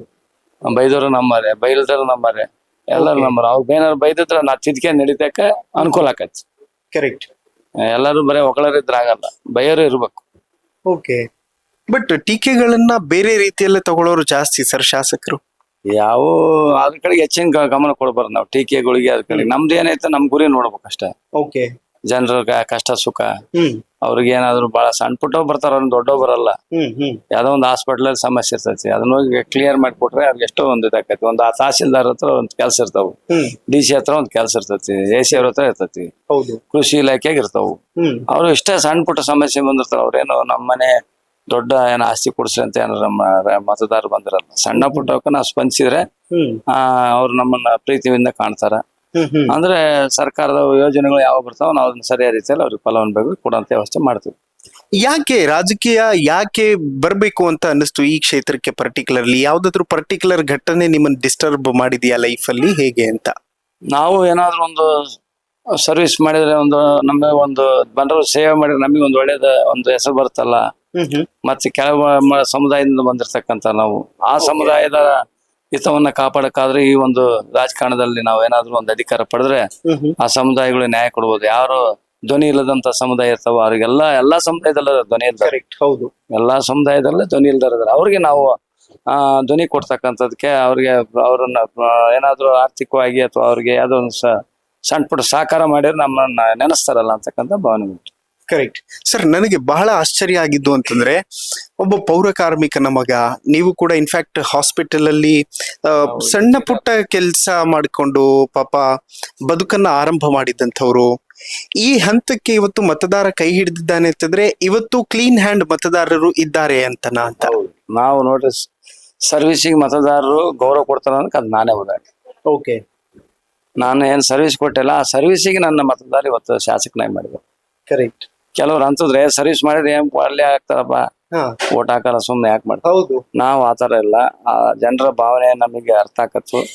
ನಾವು ಒಳ್ಳೆ ಸರ್ವಿಸ್ ಕೊಟ್ವಿ ಅಂದ್ರೆ ಜನ ನಮ್ ಕೈ ಹಿಡಿತಾರ ಅನ್ನೋ ಭಾವನೆ ಇಟ್ಕೊಂಡು ಅದೇ ಸರ್ವಿಸ್ ಅನ್ನ ಮುಂದುವರ್ಸ್ಕೊಂಡ್ಬಿಟ್ವಿ. ಈಗೂ ಅದೇ ಸರ್ವಿಸ್ ಅನ್ನ ಮುಂದುವರ್ಸ್ಕೊಂಡು ಹೋಗ್ತದೇನೆ. ಆ ಜನರು ನಮ್ಮನ್ನ ಕಾಪಾಡ್ತಾರ ಅಂತಕ್ಕಂಥ ಭಾವನೆ ಐತಿ. ಬರೀ ನಾವ್ ಯಾವ್ದಾವ್ದೋ ಮಾರ್ಗದಲ್ಲಿ ಶಾಸಕನಾಗೋದ್ ಮುಖ್ಯ ಅಲ್ಲ. ಓಕೆ. ಬೇರೆ ಬೇರೆ ಮೂಲ ಇಟ್ಕೊಂಡ್ ಮಾರ್ಗದಲ್ಲಿ ಶಾಸಕರಾಗೋದು ಬಹಳ ಮುಖ್ಯ ಅಲ್ಲ. ಸರ್ವಿಸ್ ಮುಖಾಂತರ ಬರೋದೈತಲ್ಲ ಅದ್ರಲ್ಲಿ ಬಹಳ ಗಟ್ಟಿತನ ಇರ್ತೈತಿ. ಓಕೆ. ಅದ್ರಲ್ಲೇ ಒಂದು ಗಟ್ಟಿತನ ಬರ್ತೈತಿ. ಅದ್ರಲ್ಲಿ ಒಳ್ಳೆ ಪ್ರೀತಿ, ವಿಶ್ವಾಸ, ಸ್ನೇಹಮಯವಾಗಿರ್ತವೆ. Correct sir. ಈಗ MLA ಒಂದು ಪಾರ್ಟ್, ಓಕೆ, ಕ್ಷೇತ್ರದ ಜನರಿಗೆ ಸೇವೆ ಮಾಡಬೇಕು, ಕೆಲಸಗಳಾಗಬೇಕು, ಏನೋ ಒಂದು ಮಾಡಬೇಕು ಸೊಸೈಟಿಗೆ ಅನ್ನುವಂಥ ನಿಟ್ಟಲ್ಲಿ, ಬದುಕಿಗೂ ಕೂಡ ಒಂದು ಮಾರ್ಗ ಇರ್ಬೇಕಾಗತ್ತೆ. ಬಿಸ್ನೆಸ್ ಏನ್ ಮಾಡ್ತೀರಿ ಅನ್ನೋದು ಬಹಳ ಜನರ ಪ್ರಶ್ನೆ ಇರುತ್ತೆ. ನಾವು ಮೊದ್ಲೆಲ್ಲ ಅದೇ ಹಾಸ್ಪಿಟ್ಲು ಕಾಂಟ್ರಾಕ್ಟು ಮತ್ತೆ KSRC ಕಾಂಟ್ರಾಕ್ಟ್ರು ಈ ತರ ಮಾಡ್ಕೊಂಡ್ ಬರ್ತಾ ಇದ್ ಮೊದ್ಲೆಲ್ಲ. ಅವು ಸಣ್ಣ ಪುಟ್ಟವು. ಅಲ್ಲಿಂದ ಜೀವನ ಪ್ರಾರಂಭ ಮಾಡಿ ನನಗೆ ಒಂದು ಲೆವೆಲ್ ಬಂದಿದ್ದೀವಿ. ಅದು ನಮ್ಮ ಕುಟುಂಬ ನಿರ್ವಹಣೆಗೆ ಅದಕ್ಕೆಲ್ಲ ಇತ್ತು. ಹಂಗಾಗಿ ನಾ ಇದ್ರಿಂದ ಬಂದ ಸರ್ವಿಸ್ ಬಂದ್ಮೇಲೆ ಯಾವ ಕಡೆಗೆ ನಾನು ಗಮನ ಕೊಡ್ಲಿಲ್ಲ. ಬರೀ ಸರ್ವಿಸು, ಜನರ ಸೇವೆ, ನನ್ನಲ್ಲಿ ಇರ್ತಕ್ಕಂಥದ್ರಲ್ಲೇ ಕ್ರೋಢೀಕರಿಸ್ಕೊಂಡು ನಾನು ಜೀವನವನ್ನ ನಡೀತಕ್ಕಂಥ ಕೆಲಸ ಮಾಡ್ಕೊಂಬಂದು ಇಷ್ಟು ವರ್ಷ. Okay sir. ಈಗ ಆರಂಭಿಕ ಹಂತದಲ್ಲಿ ಸಣ್ಣವರಿದ್ದಾಗ ಆರ್ಥಿಕ ಸ್ಥಿತಿ ಅಷ್ಟು ಸ್ಟೇಬಲ್ ಆಗಿ ಇರೋದಕ್ಕೆ ಸಾಧ್ಯನೇ ಇಲ್ಲ ಅಂತ ಅನ್ನಿಸ್ತದೆ ನನಗೂ ಕೂಡ. ಯಾಕೆಂತಂದ್ರೆ ತೀರಾ ಹಿಂದುಳಿದಿರುವಂತಹ, ಆರ್ಥಿಕವಾಗಿ ಹಿಂದುಳಿದಿರುವಂತಹ ಕುಟುಂಬದಿಂದ ಬರ್ತೀರಿ. ಹೇಗಿತ್ತು ಸರ್ ಆ ದಿನಗಳ ಲೈಫ್? ಹೇಗ್ ಲೀಡ್ ಮಾಡ್ತಿದ್ರಿ? ಆ ದಿನಗಳು ನಾವೆಲ್ಲ ಬಹಳ ಕಷ್ಟದ ದಿನಗಳು. ಅಪ್ಪ ಅಮ್ಮ ಅವರೆಲ್ಲ ಬಹಳ ಕಷ್ಟದಿಂದ ಜೀವನ ಮಾಡ್ತಕ್ಕಂತ ಸ್ಥಿತಿಗಳು. ಹಾಗೆ ಎಲ್ಲ ಪೌರ ಕಾರ್ಮಿಕ ಸಂಬಳ ಕಡಿಮೆ ಕೊಡ್ತಕ್ಕಂಥ. ಅವಾಗೆಲ್ಲ ಒಂದ್ 2,000-3,000 ರೂಪಾಯಿ ಕೊಡೋದೇ ದೊಡ್ಡ ತಿಂಗಳಿಗೆ. ಇಂಥ ಸ್ಥಿತಿಯಲ್ಲಿ ಸಹ ಆಗಿನ ನಮ್ಮ ಅಪ್ಪ ಅಮ್ಮ ನಮ್ಮ 5 ಜನಕ್ಕೂ ನಮಗೆ ಓದಿಸಿ 5 ಜನ ನಮ್ಮ ಅಣ್ಣ ತಮ್ಮ ಅಕ್ಕ ತಂಗಿರಿದ್ವಿ. ಅದ್ರಲ್ಲಿ ಎಲ್ಲರನ್ನು ಕೂಲಿ ಅಂತದ್ರಲ್ಲೇ ಮಾಡಿ ನಮ್ಮ ಓದಿಸಿ ಈ ಮಟ್ಟಕ್ಕೆ ತಂದ್ರು. ಎಲ್ಲ ಶ್ರೇಯಸ್ಸು ನಮ್ಮ ಅಪ್ಪ ಅಮ್ಮರಿಗೆ, ನಮ್ಮ ಬಂಧು ಬಳಗ ಸ್ವಲ್ಪ. ಕರೆಕ್ಟ್. ಏನ್ ಮಾಡ್ತಾರೆ ಸರ್ ನಿಮ್ಮ ಅಣ್ಣ ತಮ್ಮ ತಂಗಿ ಅವರು? ನಮ್ಮ ತಮ್ಮ ಬಂದು ನೌಕರಿಗೆ ಅದಾನ. ಅಣ್ಣರು ತೀರ್ಕೊಂಡಿರ, ಮತ್ತೆ ನೋಡಿದ ತೀರ್ಕೊಂಡಿರ. ಈಗ ಇಬ್ರೇ? ನಾವಿಬ್ರೆ. ಏನಾಗಿತ್ತು ಸರ್ ಅವ್ರಿಗೆ? ಅದೇ ಇದು ಹಾರ್ಟ್ ಪ್ರಾಬ್ಲಮ್ ಆಗಿದೆ. ನಮ್ದು ಸ್ವಲ್ಪ ಹಾರ್ಟಿನ ಸಮಸ್ಯೆ ಆಗಿ ಅವ್ರು ತೀರ್ಕೊಂಡ್ರು. ಬಟ್ ಅಣ್ಣ ತಮ್ಮ ಇವರೆಲ್ಲರ ಜೊತೆ ಕಳೆದಿರುವಂತಹ ಕ್ಷಣಗಳು ಲೈಕ್ ಅದನ್ನ ಲೈಫ್ ಲಾಂಗ್ ಮರೆಯೋದಕ್ಕಾಗೋದೇ ಇಲ್ಲ. ಮತ್ತು ನೀವು ಈ ಸಕ್ಸಸ್ ಹಂತದಲ್ಲಿರೋದನ್ನ ಬಹುಶಃ ಅವರೆಲ್ಲ ನೋಡಿರ್ತಿದ್ರೆ ಖುಷಿ ಪಟ್ಟಿರೋರು ಅಂತ. ಖುಷಿ ಅದ್ರಾಗ ನಮ್ ತಂಗಿ ಬಹಳ ಖುಷಿ ಪಡ್ತದೆ. ಓ, ಬಹಳ ಏನ್ ಕನ್ಸಿತ್ತು ಸರ್ ನಿಮ್ ತಂಗಿ ಅವರಿಗೆ? ಏನೋ ಬಹಳ ನಮ್ಮ ಅಣ್ಣಿಂಗ್ ಆಗ್ಬೇಕಂತ ಬಹಳ. ಯಾವತ್ತಾದ್ರೂ ಅಂದ್ರೆ ಲೈಕ್ ಕಷ್ಟಗಳ ದಿನಗಳನ್ನ ನೆನ್ಪು ಮಾಡ್ಕೊಂಡು ಕಷ್ಟಗಳನ್ನ ಹಂಚಿಕೊಳ್ಳುವಾಗ ಯಾವತ್ತಾದ್ರೂ ಹತ್ತಿದ್ಯಾ ಸರ್? ಬಹಳ ಕಷ್ಟ ಐತೆ ಅವ ಹೇಳಕ್ಕೆನಕ, ಅವಲ್ಲ ಭಾರಿ ಕಷ್ಟ. ಆ ದಿನಗಳು ನೆನ್ಸಿದ್ರೆ ಕಷ್ಟ ಆಕತ್ತೆ. ನಾನು ಯಾಕೆ ಇದನ್ನ ಕೇಳ್ತಾ ಇದ್ದೀನಿ ಅಂತಂದ್ರೆ, ಅದೆಲ್ಲೋ ಸಣ್ಣ ಹಳ್ಳಿಯಲ್ಲಿ ಈ ಇಂಟರ್ವ್ಯೂನ್ ಕೂತ್ಕೊಂಡು ನೋಡ್ತಾ ಇರುವಂತಹ ತುಂಬಾ ಜನರಿಗೆ ಇದೊಂದು ಇನ್ಸ್ಪಿರೇಷನ್ ಆಗೇ ಆಗುತ್ತೆ. ಯಾಕೆ ಅಂತಂದ್ರೆ ತಳಮಟ್ಟದಿಂದ ಬೆಳೆದು ಬರೋದಿದೆಯಲ್ಲ, ಅದು ಅಷ್ಟು ಈಸಿ ಅಲ್ಲ ಅಂತ. ಭಾರಿ ಕಷ್ಟ ಅದು. ನಾವು ಆ ಮಟ್ಟದಲ್ಲಿ ಹುಟ್ಟಿ ಬಂದು ಈ ಮಟ್ಟಕ್ಕೆ ಬರ್ತಾವ ಅಂದ್ರೆ ಬಹಳ ಕಷ್ಟ. ಅದಕ್ಕೆ ನಮ್ಮ ಒಂದು ಬದ್ಧತೆ ಇರ್ಬೇಕು, ನಮ್ಮ ಗುರಿ ಇರ್ಬೇಕು, ನಾವು ಹೋಗ್ತಕ್ಕಂಥ ದಾರಿಗಳು ಸರಿಯಾದ ಇರ್ಬೇಕು. ಕರೆಕ್ಟ್. ಆಗ ಒಂದು ಗುರಿ ಮುಟ್ಲಿಕ್ಕೆ ಸಾಧ್ಯ. ಅಂತ ಒಂದು ಗುರಿಯನ್ನ ನಮಗೆ ಆಂಜನೇಯರು ಕಲಿಸ್ಕೊಟ್ರು. ಅವರು ಕಲಿಸ್ಕೊಟ್ಟದ್ಮೇಲೆ ನಾವು ಈ ಮಟ್ಟಕ್ಕೆ ಬರಕ್ ಕಾರಣ ಆಯ್ತು. ಓಕೆ. ಅವರಿಂದ ನಾವು ಈ ಮಟ್ಟಕ್ಕೆ ಬರಕ ಒಂದಾಯ್ತು. ಮತ್ತು ಅದ್ರ ಜೊತೆಗೆ ನಾನು ರಾಜಕೀಯವಾಗಿ ಜಿಲ್ಲೆಯಲ್ಲಿ ಇರ್ತಕ್ಕಂಥ ನಾಯಕರುಗಳೆಲ್ಲ ನಮ್ಗೆ ಸಹಕಾರ ಮಾಡಿದ್ರು. ಶ್ಯಾಮು ಶಿವಶಂಕರಪ್ಪ ಮಲ್ಲಿಕಾರ್ಜುನ ಇವರೆಲ್ಲರ ಸಹಕಾರ ಅವಾಗೆಲ್ಲ ನಮಗೆಲ್ಲ ಬೆಂಬಲವಾಗಿ ನಿಂತು ಮಾಡಿದ್ರೆ ಇವತ್ತು ನಾನೊಬ್ಬ ಶಾಸಕನಾಗ್ಲಿಕ್ಕೆ ಆಯ್ತು. ಓಕೆ ಸರ್, ನಿಮ್ ತಂಗಿಯವ್ರ ಬಗ್ಗೆ ಹೇಳ್ತಾ ಇದ್ರಿ. ಲೈಕ್ ಸಣ್ಣ ವಯಸ್ಸಲ್ಲಿ ತಂಗಿಗೆ ತಂದ್ ಕೊಡೋದು, ತಂದ್ ಕೊಡೋದು, ಬಳೆಗಳನ್ನ ತರೋದು, ಆ ತರದ್ದೆಲ್ಲ ಇದ್ದೇ ಇರತ್ತೆ. ಬಹುಶಃ ಇವತ್ತು ಅವ್ರು ಕೇಳಿದ್ದೆಲ್ಲ ಕೊಡಿಸುವಂತ ಶಕ್ತಿ ನಿಮ್ಗಿದೆ. ಆದ್ರೆ ಅದನ್ನ ಕೇಳಿ ಪಡ್ಕೊಳ್ಬೇಕಾದವ್ರೆ ಜೊತೆಲಿಲ್ಲ ಅಂದಾಗ ಅದ್ ತುಂಬಾ ನೋವಾಗುತ್ತಲ್ಲ ಸರ್? ಅದಂತ ನೋವನ್ನೇ ಆದ್ರೆ ನಮ್ಗೆ. ಆದ್ರೆ ನಾವು ಅದನ್ನ ಬಹಳ ಒಳಗೆ ನಾವು ನೋವನ್ನು ಅನುಭವಿಸ್ತಾ ಇದ್ದೇವೆ. ಅಂತ ಒಂದು ನೋವನ್ನು ನಮ್ಗೆ ಬಹಳ ಅವ್ರು ನಮ್ಗೆ ಬಹಳ ಹಚ್ಕೊಂಡಿದ್ರು ಅವ್ರು, ನಮ್ಮ ಅಕ್ಕ ತಂಗಿಯರು. ಓಕೆ. ಅಷ್ಟೊಂದು ನಮ್ಮನ್ನ ಪ್ರೀತಿಯಿಂದ ಕಾಣ್ತಿದ್ರು. ನಮ್ಮ ಅಣ್ಣಿಂಗ್ ಆಗ್ಬೇಕು, ಆ ಥರ ಎಲ್ಲ ಭಾವನೆಗಳು ಅವು ಭಾರಿ ನೋವಾಕತ್ತೆ ನೆನ್ಸ್ಕೊಂಡ್ರು. ಯಾವತ್ತಾದ್ರೂ ಹತ್ತಿದ್ಯಾ ಸರ್? ಅಯ್ಯೋ, ಅದು ಹೇಳ್ತೀವಿ ನಾವ್ ಅದನ್ನ ಕೇಳಲ್ಲ. ಅದನ್ನ ಯಾಕೆ, ಈಗ ನಮ್ಮ ನೋವನ್ನ ನಾವು ಬಹಳ ಇದ್ರಲ್ಲೇ ನಾವು ಅನುಭವಿಸಿದ್ದೇವೆ. ಆದ್ರೂ ಸಹ ನಾವು ಅವ್ರ ಮಾರ್ಗದರ್ಶನದಲ್ಲಿ ಅವ್ರು ಎಲ್ಲಿ ಅವ್ರ ಹೆಸರು ಧಕ್ಕೆ ಬರ್ದಂಗೆ ನಾವು ಇವತ್ತು ಜೀವನವನ್ನು ನಡೀತಾ ಇದ್ದೀವಿ. ನಾನ್ ಯಾಕೆ ಈ ನೋವಿನ ವಿಚಾರನೆ ಪದೇ ಪದೇ ಕೇಳ್ತಾ ಇದ್ದೀನಿ ಅಂತಂದ್ರೆ, ಜನ ಏನ್ ಅನ್ಕೋತಾರೆ, MLA ಅವ್ರಿಗೆ ಏನಿರುತ್ತೆ ಬಿಡಪ್ಪ, ಅವ್ರು ಆರಾಮಾಗಿರ್ತಾರೆ, ಎಲ್ಲ ಬೇಕಾದೆಲ್ಲ ಮಾಡ್ಕೊಂಡಿರ್ತಾರೆ, ಅವ್ರ ಒಳ್ಳೆ ಫ್ಯಾಮಿಲಿ ಇರುತ್ತೆ ಅನ್ನೋದೆಲ್ಲ ಇರುತ್ತೆ. ಬಟ್ ಈ ತರದ ನೋವಿನ ಸಂಗತಿಗಳು ನೀವು ಹೇಳ್ಕೊಂಡಾಗ್ಲೇ ಗೊತ್ತಾಗೋದು ಜನಕ್ಕೂ. ಅದೇ ಇವೆಲ್ಲ ಮತ್ತೆ ಗೊತ್ತಾದ್ಮೇಲೆ ಇಂಥ ಮುಖಾಂತರ ಗೊತ್ತಾಗಿದೆ, ಮಾಧ್ಯಮ ಮುಖಾಂತರ ನಾವು ಎಲ್ಲರೂ ಯಾರ ಹತ್ರ ಚರ್ಚೆ ಮಾಡೋ ಸಂದರ್ಭದಲ್ಲಿ ಅದಾಗ ನಮ್ಮ ಕುಟುಂಬದ ಗೊತ್ತಾಗೋದು, ಇಂಥ ನಮ್ಮ ಕುಟುಂಬದಲ್ಲಿ ಈ ತರ ಆಗೈತಿ ಅಂತ.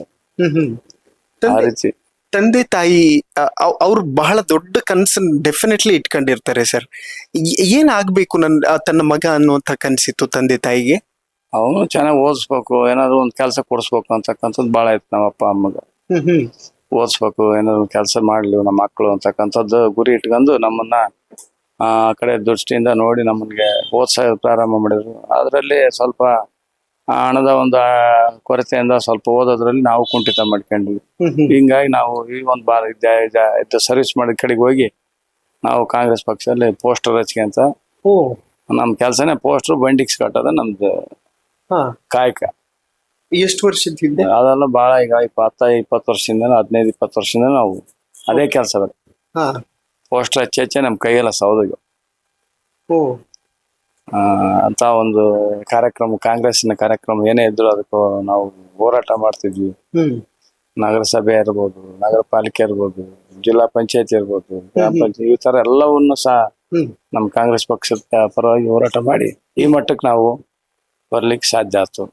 ಒಬ್ಬ ಸಾಮಾನ್ಯ ಕಾರ್ಯಕರ್ತನ ಗುರ್ಸಿ ಕಾಂಗ್ರೆಸ್ ಪಕ್ಷ ಟಿಕೆಟ್ ಕೊಟ್ಟು ಇವತ್ತು ನನ್ನ ಶಾಸಕನಾಗಿ ಮಾಡಿರ್ತಕ್ಕಂಥದ್ದು ಕಾಂಗ್ರೆಸ್ ಪಕ್ಷ. ಓಕೆ ಸರ್, ಮೂಲ ಎಲ್ಲಿ ಅವರು ನೀವು? ಮತ್ತು ತಂದೆ ತಾಯಿ ನೀವು ಯಾವ ಏಜ್ ಅಲ್ಲಿ ಇದ್ದಾಗ ಅವ್ರು ತೀರ್ಕೊಂಡಿದ್ದು ಅಂತ? ನಾವೆಲ್ಲ ದೊಡ್ಡರಾದ್ಮೇಲೆ ಅವ್ರು ತೀರ್ಕೊಂಡಿದ್ದು. ನಾವು ಮೂಲ ದಾವಣಗೆರೆಯಲ್ಲೇ ಹುಟ್ಟಿ ಬೆಳೆದದ್ದು. ಓಕೆ. ನಮ್ದು ಮೂಲ ಕುಂದವಾಡ, ನಮ್ಮ ಊರು. ನಾವು ಹುಟ್ಟಿದ್ದು ಬೆಳೆದಲ್ಲ ಇಲ್ಲೇ ಸಿಟಿಯಲ್ಲಿ. ಓಕೆ. ತದನಂತರ ನಾವು ಗ್ರಾಮೀಣ ಪ್ರದೇಶದ ಅಟ್ಯಾಚ್ಮೆಂಟ್ ಮಾಡ್ಕೊಂಡು ಗ್ರಾಮೀಣ ಪ್ರದೇಶದಲ್ಲೇ ನಮ್ಮ ಸರ್ವಿಸ್ ಅನ್ನ ಕೊಟ್ಕೊಂಡು ಅಲ್ಲೇ ನಾವು ಜನರ ನಡುವಿದ್ದು ಓಕೆ ಆ ಜನರ ಹೃದಯ ಗೆದ್ಮೇಲೆ ಅವ್ರು ನಮ್ಮನ್ನ ನಮ್ಮ ಹುಡುಗ ಬಸವಂತಪ್ಪ ಅನ್ನೋ ಭಾವನೆ ಇಟ್ಕೊಂಡು ನನ್ನನ್ನ ಇವತ್ತು ಶಾಸಕರಾಗಿ ಮಾಡಿದ್ರು. ಓಕೆ ಸರ್, ತಂದೆ ತಾಯಿ ಅವ್ರಿಗೆ ಎಷ್ಟೇ ಕಷ್ಟ ಇದ್ರು ಮಕ್ಕಳಿಗೆ ಆ ಕಷ್ಟ ತೋರಿಸೋದಕ್ಕೆ ಇಷ್ಟಪಡೋದಿಲ್ಲ. ಯಾವತ್ತಾದ್ರೂ ಲೈಕ್ ಮನೆಯಲ್ಲಿ ಊಟಕ್ಕೂ ಇಲ್ಲದ ಪರಿಸ್ಥಿತಿಗಳನ್ನ ನೋಡಿರ್ತೀರಿ, ಅದ್ರಲ್ಲೂ ತಂದೆ ತಾಯಿ ತ್ಯಾಗ ಮಾಡ್ಬಿಡ್ತಾರೆ ನಮ್ಮ ಮಕ್ಳು ತಿನ್ಲಿ ಅಂತ. ಆ ಥರದ ದಿನಗಳನ್ನ ತುಂಬಾ ಹತ್ತಿರದಿಂದ ನೋಡಿದೀರಾ ಅಂತ? ಅಂತ ಬಹಳ ದಿನಗಳಾಗ್ಯಾವ, ಬಹಳ ದಿನ ಆಗ್ಯಾವು. ಅದ್ರಲ್ಲಿ ಅಂತ ದಿನಗಳನ್ನ ಬಹಳ ಕಳೆದಿದ್ದೆ ನಾವು. ಓಕೆ, ಶಾಲೆಗೆ ಹೋಗ್ಬೇಕಾರೆ ಊಟ ಇರಲ್ಲ, ಅವೆಲ್ಲ ನೋಡಿದ ಹಿಂದಿನ ದಿನಗಳನ್ನ ನಾವು ಬಹಳ ಕಷ್ಟ ಜೀವನಗಳು ಅವಾಗೆಲ್ಲ. ಓ ಅಷ್ಟೆಲ್ಲ ನಾವು ಅನುಭವಿಸಿ ಈ ಮಟ್ಟಕ್ಕೆ ಬಂದಿದ್ದೇವೆ ಅಂದ್ರೆ ಅದರಲ್ಲಿ ಅವರು ನಮ್ಮ ಮಕ್ಕಳಿಗೆ ತೊಂದರೆ ಆಗಬಾರ್ದು ಅಂತಂದೇಳಿ ಎಲ್ಲಾ ರೀತಿಯಿಂದ ನಮಗೆ ಊಟ ಉಪಚಾರವನ್ನ ನಮಗೆ ಕೊಡ್ತಕ್ಕಂಥ ಕೆಲಸವನ್ನ ನಮ್ಮ ತಂದೆ ತಾಯಿಗಳು ಮಾಡಿದ್ರ. ಆಗ ನಮಗೆ ಎಷ್ಟೇ ನೋವು ಆದ್ರೂ ಪರ ನಮ್ಮ ಮಕ್ಕಳಿಗೆ ನೋವು ಆಗಬಾರ್ದು ಅನ್ನೋ ದೃಷ್ಟಿ ಇಟ್ಕೊಂಡು ನಮ್ಮ ಅಪ್ಪ ಅಮ್ಮ ನಮ್ಮ ಕುಟುಂಬ ಮತ್ತೆ ಅದರಲ್ಲಿ ವಿಶೇಷವಾಗಿ ಆಂಜನೇಯರು ಸಹ ಅಷ್ಟೇ ಕಷ್ಟದಿಂದ ಬಂದರು. ನಮಗಿಂತನೂ ಕಷ್ಟ ಅವ್ರದ್ದು. ಆ ತರದ ಒಂದು ಹೋರಾಟದ ಕುಟುಂಬ ಬಂದಿರ್ತಕ್ಕಂಥವ್ರು ನಾವು. ಹಂಗಾಗಿ ನಮಗೆ ಕಷ್ಟದ ನೋವನ್ನ ಅನುಭವಿಸೋದ್ರಿಂದ ನಮಗೆ ಕಷ್ಟ ಅನ್ನೋದು ಏನ್ ಗೊತ್ತಾಗಲ್ಲ. ಈಗ ಓಕೆ, ನಮಗೆಲ್ಲವನ್ನು ಅನುಭವಿಸ್ಬಿಟ್ಟವಿ.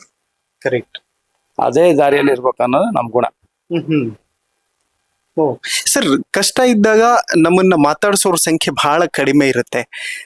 ಮತ್ತು ಎಲ್ಲಿ ಮಾತಾಡಿಸಿದ್ರೆ ಸಹಾಯ ಕೇಳ್ತಾರೋ ಅನ್ನೋ ರೀತಿ ಥಿಂಕ್ ಮಾಡೋರೇ ಜಾಸ್ತಿ ಇರ್ತಾರೆ. ಆ ಥರದ ಸನ್ನಿವೇಶಗಳ ಸೃಷ್ಟಿ ಆಗಿತ್ತ ಯಾವತ್ತಾದ್ರು? ಅಂಥವು ಸನ್ನಿವೇಶ ಬಂದಲ್ಲ ಅಂತಲ್ಲ. ನಮ್ಮಿಂದ ಸಹಾಯ ತಗೊಂಡು ನಮಗೆ ಸಹಾಯ ಮಾಡದೇ ಇರ್ತಕ್ಕಂಥ ಮುಖಂಡರುಗಳು ಇದ್ದಾರೆ. ಓಕೆ, ಅಂಥವ್ರು ಸನ್ನಿವೇಶಗಳು ಇರ್ತಾವ. ಆದ್ರೆ ನಾವು ಅವ್ರನ್ನ ಆಯ್ತಪ್ಪ ನಿಮ್ಗೆ ಒಳ್ಳೇದಾಗ್ಲಿ ಅಂತ.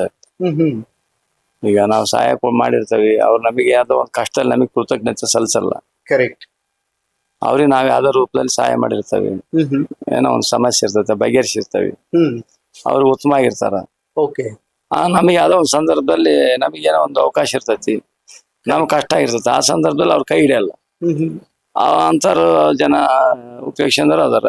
ಆದ್ರೂ ಅವ್ರಿಗೆ ಒಳ್ಳೇದಾಗ್ಲಿ ಅಂತ ನಾವು ಬಯಸ್ತೇವೆ. ನಾವು ಎಂತಾರನ್ನ ಏನ್ ನಾವು ಅವ್ರನ್ನ ದೋಷಣೆ ಮಾಡ್ಲಿಕ್ಕೆ ಹೋಗಲ್ಲ. ಓಕೆ, ಅವ್ರಿಗೆ ಅದು ಭಗವಂತ ಒಳ್ಳೇದ್ ಮಾಡ್ಲಿ, ಇನ್ನು ಒಳ್ಳಿಲ್ಲ ಬದಲಾವಣೆ ಬುದ್ಧಿಯರ ಬರ್ಲಿ ಅಂತಕ್ಕಂಥದ್ದು ಹೇಳಲಿಕ್ಕೆ ಬಯಸ್ತವ್ರಿಗೆ. ಓಕೆ ಸರ್, ಕನಸುಗಳನ್ನ ಕಟ್ಟಿಕೊಳ್ಳೋದು ತಪ್ಪಲ್ಲ, ಆದ್ರೆ ಆ ಕನಸುಗಳು ನನಸಾಗದೇ ಇದ್ದಾಗ ಅದರ ಕೊರಗು, ಅದರ ನೋವು ತುಂಬಾ ದೊಡ್ಡ ಪ್ರಮಾಣದಲ್ಲಿ ಎಂಥವ್ರಿಗಾದ್ರೂ ಇದ್ದೇ ಇರುತ್ತೆ. ನೀವು ಸೆಕೆಂಡ್ ಇಯರ್ PUCಗೆ ಫೈನಾನ್ಷಿಯಲಿ ಮನೇಲಿ ಕಷ್ಟ ಇದೆ ಅನ್ನೋ ಕಾರಣಕ್ಕೆ ಎಜುಕೇಶನ್ ನ ಸ್ಟಾಪ್ ಮಾಡ್ತೀರಿ. ಯಾವತ್ತಾದ್ರೂ ರಿಗ್ರೆಟ್ ಫೀಲ್ ಆಗಿದ್ಯಾ, ಇನ್ನು ಕಂಟಿನ್ಯೂ ಮಾಡ್ಬೇಕಾಗಿತ್ತು ನಾನು ಎಜುಕೇಶನ್ ಅನ್ನೋದು?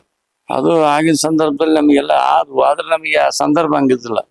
ಮಹೋತ್ಸವ ಮಟ್ಟಕ್ಕಾಗ್ಲಿ ನಮ್ಮನ್ನ ಇದು ಮಾಡೋ ಮಟ್ಟಕ್ಕೆ ಇದ್ದಿರಲ್ಲ. ಆ ರೀತಿಯಾಗಿ ನಾವು ಬೇರೆ ಕಡೆ ಕೆಲ್ಸಕ್ಕೆ ಹೋಗೋಂತ ಕೆಲಸಗಳು ಪ್ರಾರಂಭ ಮಾಡಿದ್ವಿ. ಕುಟುಂಬ ನಿರ್ವಹಣೆ ಮಾಡಕ್ಕೆ ನಾವು ಅನೇಕ ಸಾರಿ ಬಾರ್ನಲ್ಲಿ ಕೆಲಸ ಮಾಡಿದ್ವಿ. ನಾವು ಬಾರ್ ನಮ್ಮ ಅದರಲ್ಲಿ ಇದ್ವಿ, ಬೇರೆ ಬೇರೆ ಕೆಲಸ ಮಾಡ್ತಿದ್ವಿ. ಮತ್ತೆ ಹೌಸ್ ಕೀಪಿಂಗ್ ಕೆಲಸಕ್ಕೆ ಕಾಂಟ್ರಾಕ್ಟ್ ಮಾಡಿಸಿದ್ವಿ. ಬೇರೆ ಮತ್ತೆ ನಮ್ಮ APMC ಅಲ್ಲಿ ಕಾಂಟ್ರಾಕ್ಟ್ ಮಾಡಿಸಿದ್ವಿ. ಈ ರೀತಿ ನಾವು ಬರೀ ಸಣ್ಣ ಸಣ್ಣ ಗುತ್ತಿಗೆ ಮಾಡ್ಕೊಂತ ಈ ಮಟ್ಟಕ್ಕೆ ಬಂದ್ವಿ. ಅದೇ ನಮ್ಮ ಒಂದು ವೃತ್ತಿ. ಬೇರೆ ನಮಗೆ ಯಾವ್ದು ಬಿಸ್ನೆಸ್ ಬಗ್ಗೆ ಐಡಿಯಾ ಇಲ್ಲ. ಈ ಕ್ಷಣಕ್ಕೂ ಐಡಿಯಾ ಇಲ್ಲ. ಸರ್ವಿಸ್ ಬೇಕಾದ್ರೆ ರಾತ್ರಿ 1 ಗಂಟೆ 2 ಗಂಟೆಗೆ ಸರ್ವಿಸ್ ಕೊಡ್ತೇವೆ. ಬರೇ ದುಡ್ಡನ್ನ ಬೆನ್ನೆತ್ಕೊಂಡಲ್ಲ, ಬೇಕು ದುಡ್ಡು. ಆದ್ರೆ ಒಂದ್ ರೀತಿ ಅದು ದುರಾಸೆ ಇರ್ಬೋದು, ಆಸೆ ಇರ್ಬೋದು. ಕರೆಕ್ಟ್, ಹೌದು. ಆ ತರದ ಜೀವನ ಮಾಡಿದ್ಕೆ ನಾವು ಈ ಮಟ್ಟಕ್ಕೆ ಬರಕ್ ಸಾಧ್ಯ ಆಗ್ತದೆ. ಬರೇ ದುಡ್ಡು ಮಾಡ್ಕೊಂತ ಹೋಗಿ MLA ಅಂತ ಗೆಲ್ಸದಿಲ್ಲ. ಹೌದು, ಅದು ಅಷ್ಟು ದೊಡ್ಡ ಲೀಡ್. 30,000 ಹತ್ತತ್ರ 34,000 ಲೀಡ್ ಈಗ ಜಿಲ್ಲೆಯಲ್ಲೇ ನಮ್ದು ಹೈಯೆಸ್ಟ್ ಲೀಡ್. ಹೌದು, ಆ ರೀತಿ ಆಗೈತಂದ್ರೆ ಜನರ ಸರ್ವಿಸು, ಜನರ ಕಷ್ಟಕ್ಕೆ ಸ್ಪಂದಿಸ್ಬೇಕು. ಯಾವಾಗಲೂ ಯಾವ್ದೇ ಇರಲ್ರಿ, ಅದಕ್ಕೊಂದಿನ ಒಂದಿನ ಫಲ ಐತಿ. ತಾತ್ಕಾಲಿಕ ಅದಕ್ಕೆ ನಮಗೆ ಅದು ಸಿಗದೇ ಇರ್ಬೋದು ಏನೋ ಅದು ಫಲ. ಆದ್ರ ಮುಂದಿನ ದಿನದಲ್ಲಿ ಫಲ ಸಿಗುತ್ತೆ ಸರ್ವಿಸ್ ಮಾಡಿದ್ರು. ಆ ಸರ್ವಿಸ್ ಅನ್ನೋದಕ್ಕೂ ದೊಡ್ಡ ಒಂದು ಅದು ಬ್ರಹ್ಮಾಸ್ತ್ರ. ಅದು ಕರೆಕ್ಟ್, ಹೌದು. ಅದ್ರ ಕಡೆಗೆ ನಾವು ಜಾಸ್ತಿ ಒತ್ತು ಕೊಡತಕ್ಕಂಥ ಕೆಲಸ ಮಾಡಿದ್ವಿ. ಅಂದ್ರೆ ಒಂದು ಟಾರ್ಗೆಟ್ ಅನ್ನೋದಿತ್ತ ಸರ್ ರಾಜಕೀಯಕ್ಕೆ? ಡೆಫಿನೆಟ್ಲಿ ಹೋಗ್ತೀನಿ. ಟಾರ್ಗೆಟ್ ಏನಿತ್ತಿಲ್ಲ, ಅದೇ ಹೇಳಿಲ್ಲ. ನಮ್ಮ ಅವ್ರ ಆಂಜನೇಯರ ಜೊತೆಗೆ ನಾವು ಅವ್ರ ಜೊತೆಗೆ ಹೆಜ್ಜೆ ಹಾಕೊಂಡು ನಾವು ಬಂದದಕ್ಕೆ ಈ ಮಟ್ಟಕ್ಕೆ ಆಯ್ತು. ಐಡಿಯಾ ಹೆಂಗ್ ಬಂತು ಇದು ಹಿಂಗೆ ಚುನಾವಣೆ? ಅವ್ರ ಜೊತೆ ಸೇರ್ಕೊಂಡ್ಮೇಲೆ ಇವೆಲ್ಲ ಐಡಿಯಾ ಬಂದದ್ದು. ಅವರು ನಮ್ಮನ್ನು ಗುರುತಿಸಿದ್ರು, ಇವನು ಒಂದ್ ಸ್ವಲ್ಪ ಸರ್ವಿಸ್ ಮಾಡ್ತಾನೆ, ಇವನಿಗೆ ಸ್ವಲ್ಪ ಏನಾರ ಸಹಾಯ ಮಾಡ್ಬೇಕಂತಂದ್ ಹೇಳಿ ಮಾಡಿದ್ರು. ಓಕೆ. ಫಸ್ಟ್ ಎಲೆಕ್ಷನ್ ಎಷ್ಟು ಖರ್ಚು ಮಾಡಿದ್ರಿ ಸರ್? ಹಾರ್ಡ್ಲಿ ನಮ್ದು ದುಡ್ಡು ಕಡಿಮೆ ಅಣ್ಣ, ನಮ್ದು ದುಡ್ಡು ಕಡಿಮೆ. ಯಾಕೆ ಸರ್ವಿಸ್ ಕೈ ಮುಖಾಂತರ ತೋರ್ಸಿ ಸಾಕು ಓಟ್ ಆಗ್ತದೆ. ಓಕೆ. ಜಿಲ್ಲಾ ನಾವು ಪಂಚಾಯತ್. ಜಿಲ್ಲಾ ಪಂಚಾಯತಿ ಅಷ್ಟೇ. ದೊಡ್ಡ ದೊಡ್ಡ ಈ ರಾಜ್ಯದ ಮಾಜಿ ಮುಖ್ಯಮಂತ್ರಿಗಳೆಲ್ಲ ಬಂದಿದ್ರು ನನ್ನ ಜಿಲ್ಲಾ ಪಂಚಾಯತಿ ಕ್ಷೇತ್ರಕ್ಕೆ ಓ. ಪ್ರಚಾರಕ್ಕೆ. ನಿಮ್ ವಿರುದ್ಧ? ನನ್ನ ವಿರುದ್ಧ ಯಾರು ಬಂದ್ರು ಸರ್? ಬೇರೆ ಬೇರೆ ನಾಯಕರುಗಳು ಬಂದಿದ್ರು, ಅವ್ರ ಹೆಸರು ಹೇಳ್ಬಾರ್ದು. ಮಾಜಿ ಮುಖ್ಯಮಂತ್ರಿಗಳೆಲ್ಲ ಬಂದಿದ್ರು ಓಕೆ ಪ್ರಚಾರಕ್ಕೆ. ನಾನು ಒಬ್ನೇ, ನಮ್ಮ ಕಾರ್ಯಕರ್ತರು, ನಮ್ಮ ಮತದಾರರು ಓಕೆ ಅಷ್ಟೇ. ನಾವು ಅಡ್ಡಾಡ್ಕೊಂಡು ಹಂಗ 2000 ಲೀಡ್ನಾಗ ಜಿಲ್ಲಾ ಪಂಚಾಯತಿ ಗೆದ್ವಿ. ಓ. ಅಂದ್ರೆ ರೈತರು ನಮ್ಮನ್ನ ಯಾಕಪ್ಪ ಆಗಿದ್ರೆ ನಮ್ಮ ಹುಡುಗ ಅನ್ನೋ ಭಾವನೆ ಇಟ್ಕೊಂಡು ನನ್ ಗೆಲ್ಸಿದ್ರು. ಓಕೆ. ನಮ್ಮ ಗ್ರಾಮೀಣ ಪ್ರದೇಶದಾಗ ನಮ್ಮ ಹುಡುಗಪ್ಪ ಅವನು ನಮ್ಗೆಲ್ಲರಿಗೂ ಜೊತೆಗಿರ್ತಾನ ಅನ್ನೋ ಭಾವನೆ ಇಟ್ಕೊಂಡು ಅವತ್ತು ನಮ್ಮನ್ನ ಗೆಲ್ಸಿದ್ರು. ಓ. ಮತ್ತೆ ಅದ್ರಾಗೂ ಜಿಲ್ಲಾ ಪಂಚಾಯತಿ ನಮ್ಮ ವಿರುದ್ಧ ಇರ್ತಕ್ಕಂಥವ್ರು ಸಹ ಸ್ವಲ್ಪ ಆರ್ಥಿಕವಾಗಿ ಅವರೆಲ್ಲ ಪ್ರಬಲರಿದ್ರು. ಓಕೆ. ನಮ್ಮ ವಿರುದ್ಧವಾಗಿ ಸ್ಪರ್ಧೆ ಮಾಡಿರ್ತಕ್ಕಂಥವ್ರು. ಆದ್ರೆ ಅದನ್ನ ಯಾವ್ದನ್ನು ಅವ್ರು ಜನ ಅಕ್ಸೆಪ್ಟ್ ಮಾಡ್ಕೊಳ್ಳಿಲ್ಲ, ನನ್ನ ಸರ್ವಿಸ್ಗೆ ಅಕ್ಸೆಪ್ಟ್ ಮಾಡಿದ್ರು. ಓಕೆ. ಈಗ ದೊಡ್ಡ ನಾಯಕರು ಬಂದ್ ಹೋಗ್ತಾರಪ್ಪ, ದೊಡ್ಡ ದೊಡ್ಡ ಮುಖಂಡರು ಬಂದ್ ಹೋಗ್ರ, ಅವರೆಲ್ಲ ನಮ್ಗೆ ಬರೋದು ನಮ್ಮ ಬಸವಂತಣ್ಣ ಬರ್ತಾನೆ ಆತನ ಗೆಲ್ಸ್ಬೇಕಂತ ಗುರಿ ಇಟ್ಕೊಂಡ್ರು. ಓಕೆ. ಹಂಗಾಗಿ ಗೆಲ್ಸಿದ್ರು. ಅಲ್ಲಿಂದ ನಾವು ನಿರಂತರವಾಗಿ ಸರ್ವಿಸ್ ಮಾಡಿದೆ. ಮತ್ತೆ ಆಮೇಲೆ MLA ಟಿಕೆಟ್ ಕೊಡ್ತು ಕಾಂಗ್ರೆಸ್. ಆಗ ಸ್ವಲ್ಪ ಒಂದು 5,000 2,500 ಒಟ್ಟಿನಾಗ ಸೋತೆ. ಹೌದು.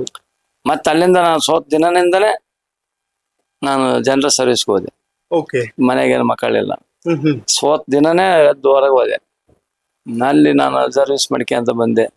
24 hours ಅವ್ರ ಜೊತೆ ಇದ್ದೆ, ಜನರ ನಡುವೆ. ಅವ್ರಿಗೆ ಏನ ಕಷ್ಟ ಸುಖ ಸಣ್ಣ ಪುಟ್ಟವು, ಯಾವ ಆಫೀಸ್ ಕೆಲಸ ಇರಲ್ಲ ಅಂತವೆಲ್ಲ ಮಾಡಿದ್ಕೆ ಇಲ್ಲ ನಮ್ಮ ಜೊತೆಗೆ ಕೆಲಸ ಮಾಡ್ತಾ ಅಂತಕ್ಕಂಥ. ಮತ್ತೆ ಅದ್ರಲ್ಲಿ ವಿಶೇಷವಾಗಿ ಕೋವಿಡ್ನಲ್ಲಂತೂ ಅತ್ಯಂತ ಪ್ರಾಮಾಣಿಕ ಕೆಲಸ ಮಾಡಿದ್ವಿ ನಾವು. ಕೆಲವರೆಲ್ಲ ಬೂಟಾಡಿಕೆ ಕೆಲಸ ಮಾಡಿದ್ದಾರೆ, ಪ್ರಚಾರಕ್ಕೋಸ್ಕರ ಕೋವಿಡ್ನೇ ಮಾಡ್ಯಾರ.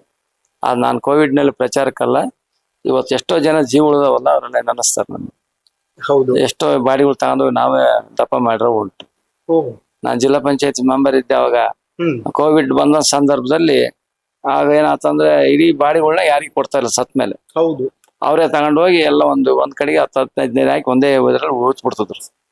ಆಗ ನನ್ ಗಮನಕ್ಕೆ ಬಂತ. ಆಗ ನಾನು ಜಿಲ್ಲಾ ಪಂಚಾಯತಿ KDP ಮೀಟಿಂಗ್ನಾಗ ಸರಿಯಾದ ರೀತಿಯಲ್ಲಿ ಅವ್ರಿಗೆ ಕ್ಲಾಸ್ ತಗೊಂಡೆ. ಇದನ್ನ ಆ ಫಲಾನು ಯಾರು ಸತ್ತಿರ್ತಕ್ಕಂಥ ಕುಟುಂಬಕ್ಕೆ ಒಂದು ಅವರ ತಂದೆ ತಾಯಿಗಳನ್ನ ಕೊಡ್ತಕ್ಕಂಥಕ್ಕೆ ಅವರೇ ದಪ್ಪ ಮಾಡ್ಬೇಕು ಅಂತಕ್ಕಂಥದ್ದು ಅವ್ನು ಇದ್ ಮಾಡಿದೆ. ಅಲ್ಲೇ ಅವಾಗ 16ರಿಂದ 18 ಬಾಡಿ ಇದ್ವು ಮಾರ್ಚರಿಯಲ್ಲಿ. ಓಕೆ. ಆ ಕ್ಷಣಕ್ಕೆ ಅದನ್ನ ಮತ್ತೆ ನಾನು ಅಲ್ಲೇ ಕುಂತಿರ್ತಾರೆ DH ಅವರು ಎಲ್ಲರಿಗೆ ಹೇಳಿ ಅಲ್ಲಿ ಕೂಡ್ಲೆ ಅದನ್ನ ಅಷ್ಟು ಬಾಡಿಗಳನ್ನ ಅವ್ರ ಮನೆಯವ್ರಿಗೆ ಕೊಟ್ಟಿಸಿದ್ವಿ. ಅವ್ರಿಗೆ ಒಂದು 10 ಕಿಟ್ಟು ಅದಕ್ಕೆ ಏನೇನ್ ಬೇಕು ಎಲ್ಲ ಮೂಲಭೂತ ಸೌಕರ್ಯ ಕೊಟ್ಟು ಅವ್ರ ಹೊಲದಲ್ಲಿ ಹೋಗಿ ಉಕ್ಕನ್ನೋ ರೀತಿಯಲ್ಲಿ ಮಾಡಿದ್ಕೆ ಅವರೆಲ್ಲ ಅವ್ರ ತಂದೆ ತಾಯಿ ಮಕನ ತೋರಿಸ್ತದಿಲ್ಲ. ಆ ಸತ್ತ ಮೇಲೆ ಅವ್ರ ಮಕನ ನೋಡಕ್ಕೂ ಸಹ ಅವಕಾಶ ಕೊಡ್ತಿದ್ರು. ಹೌದು.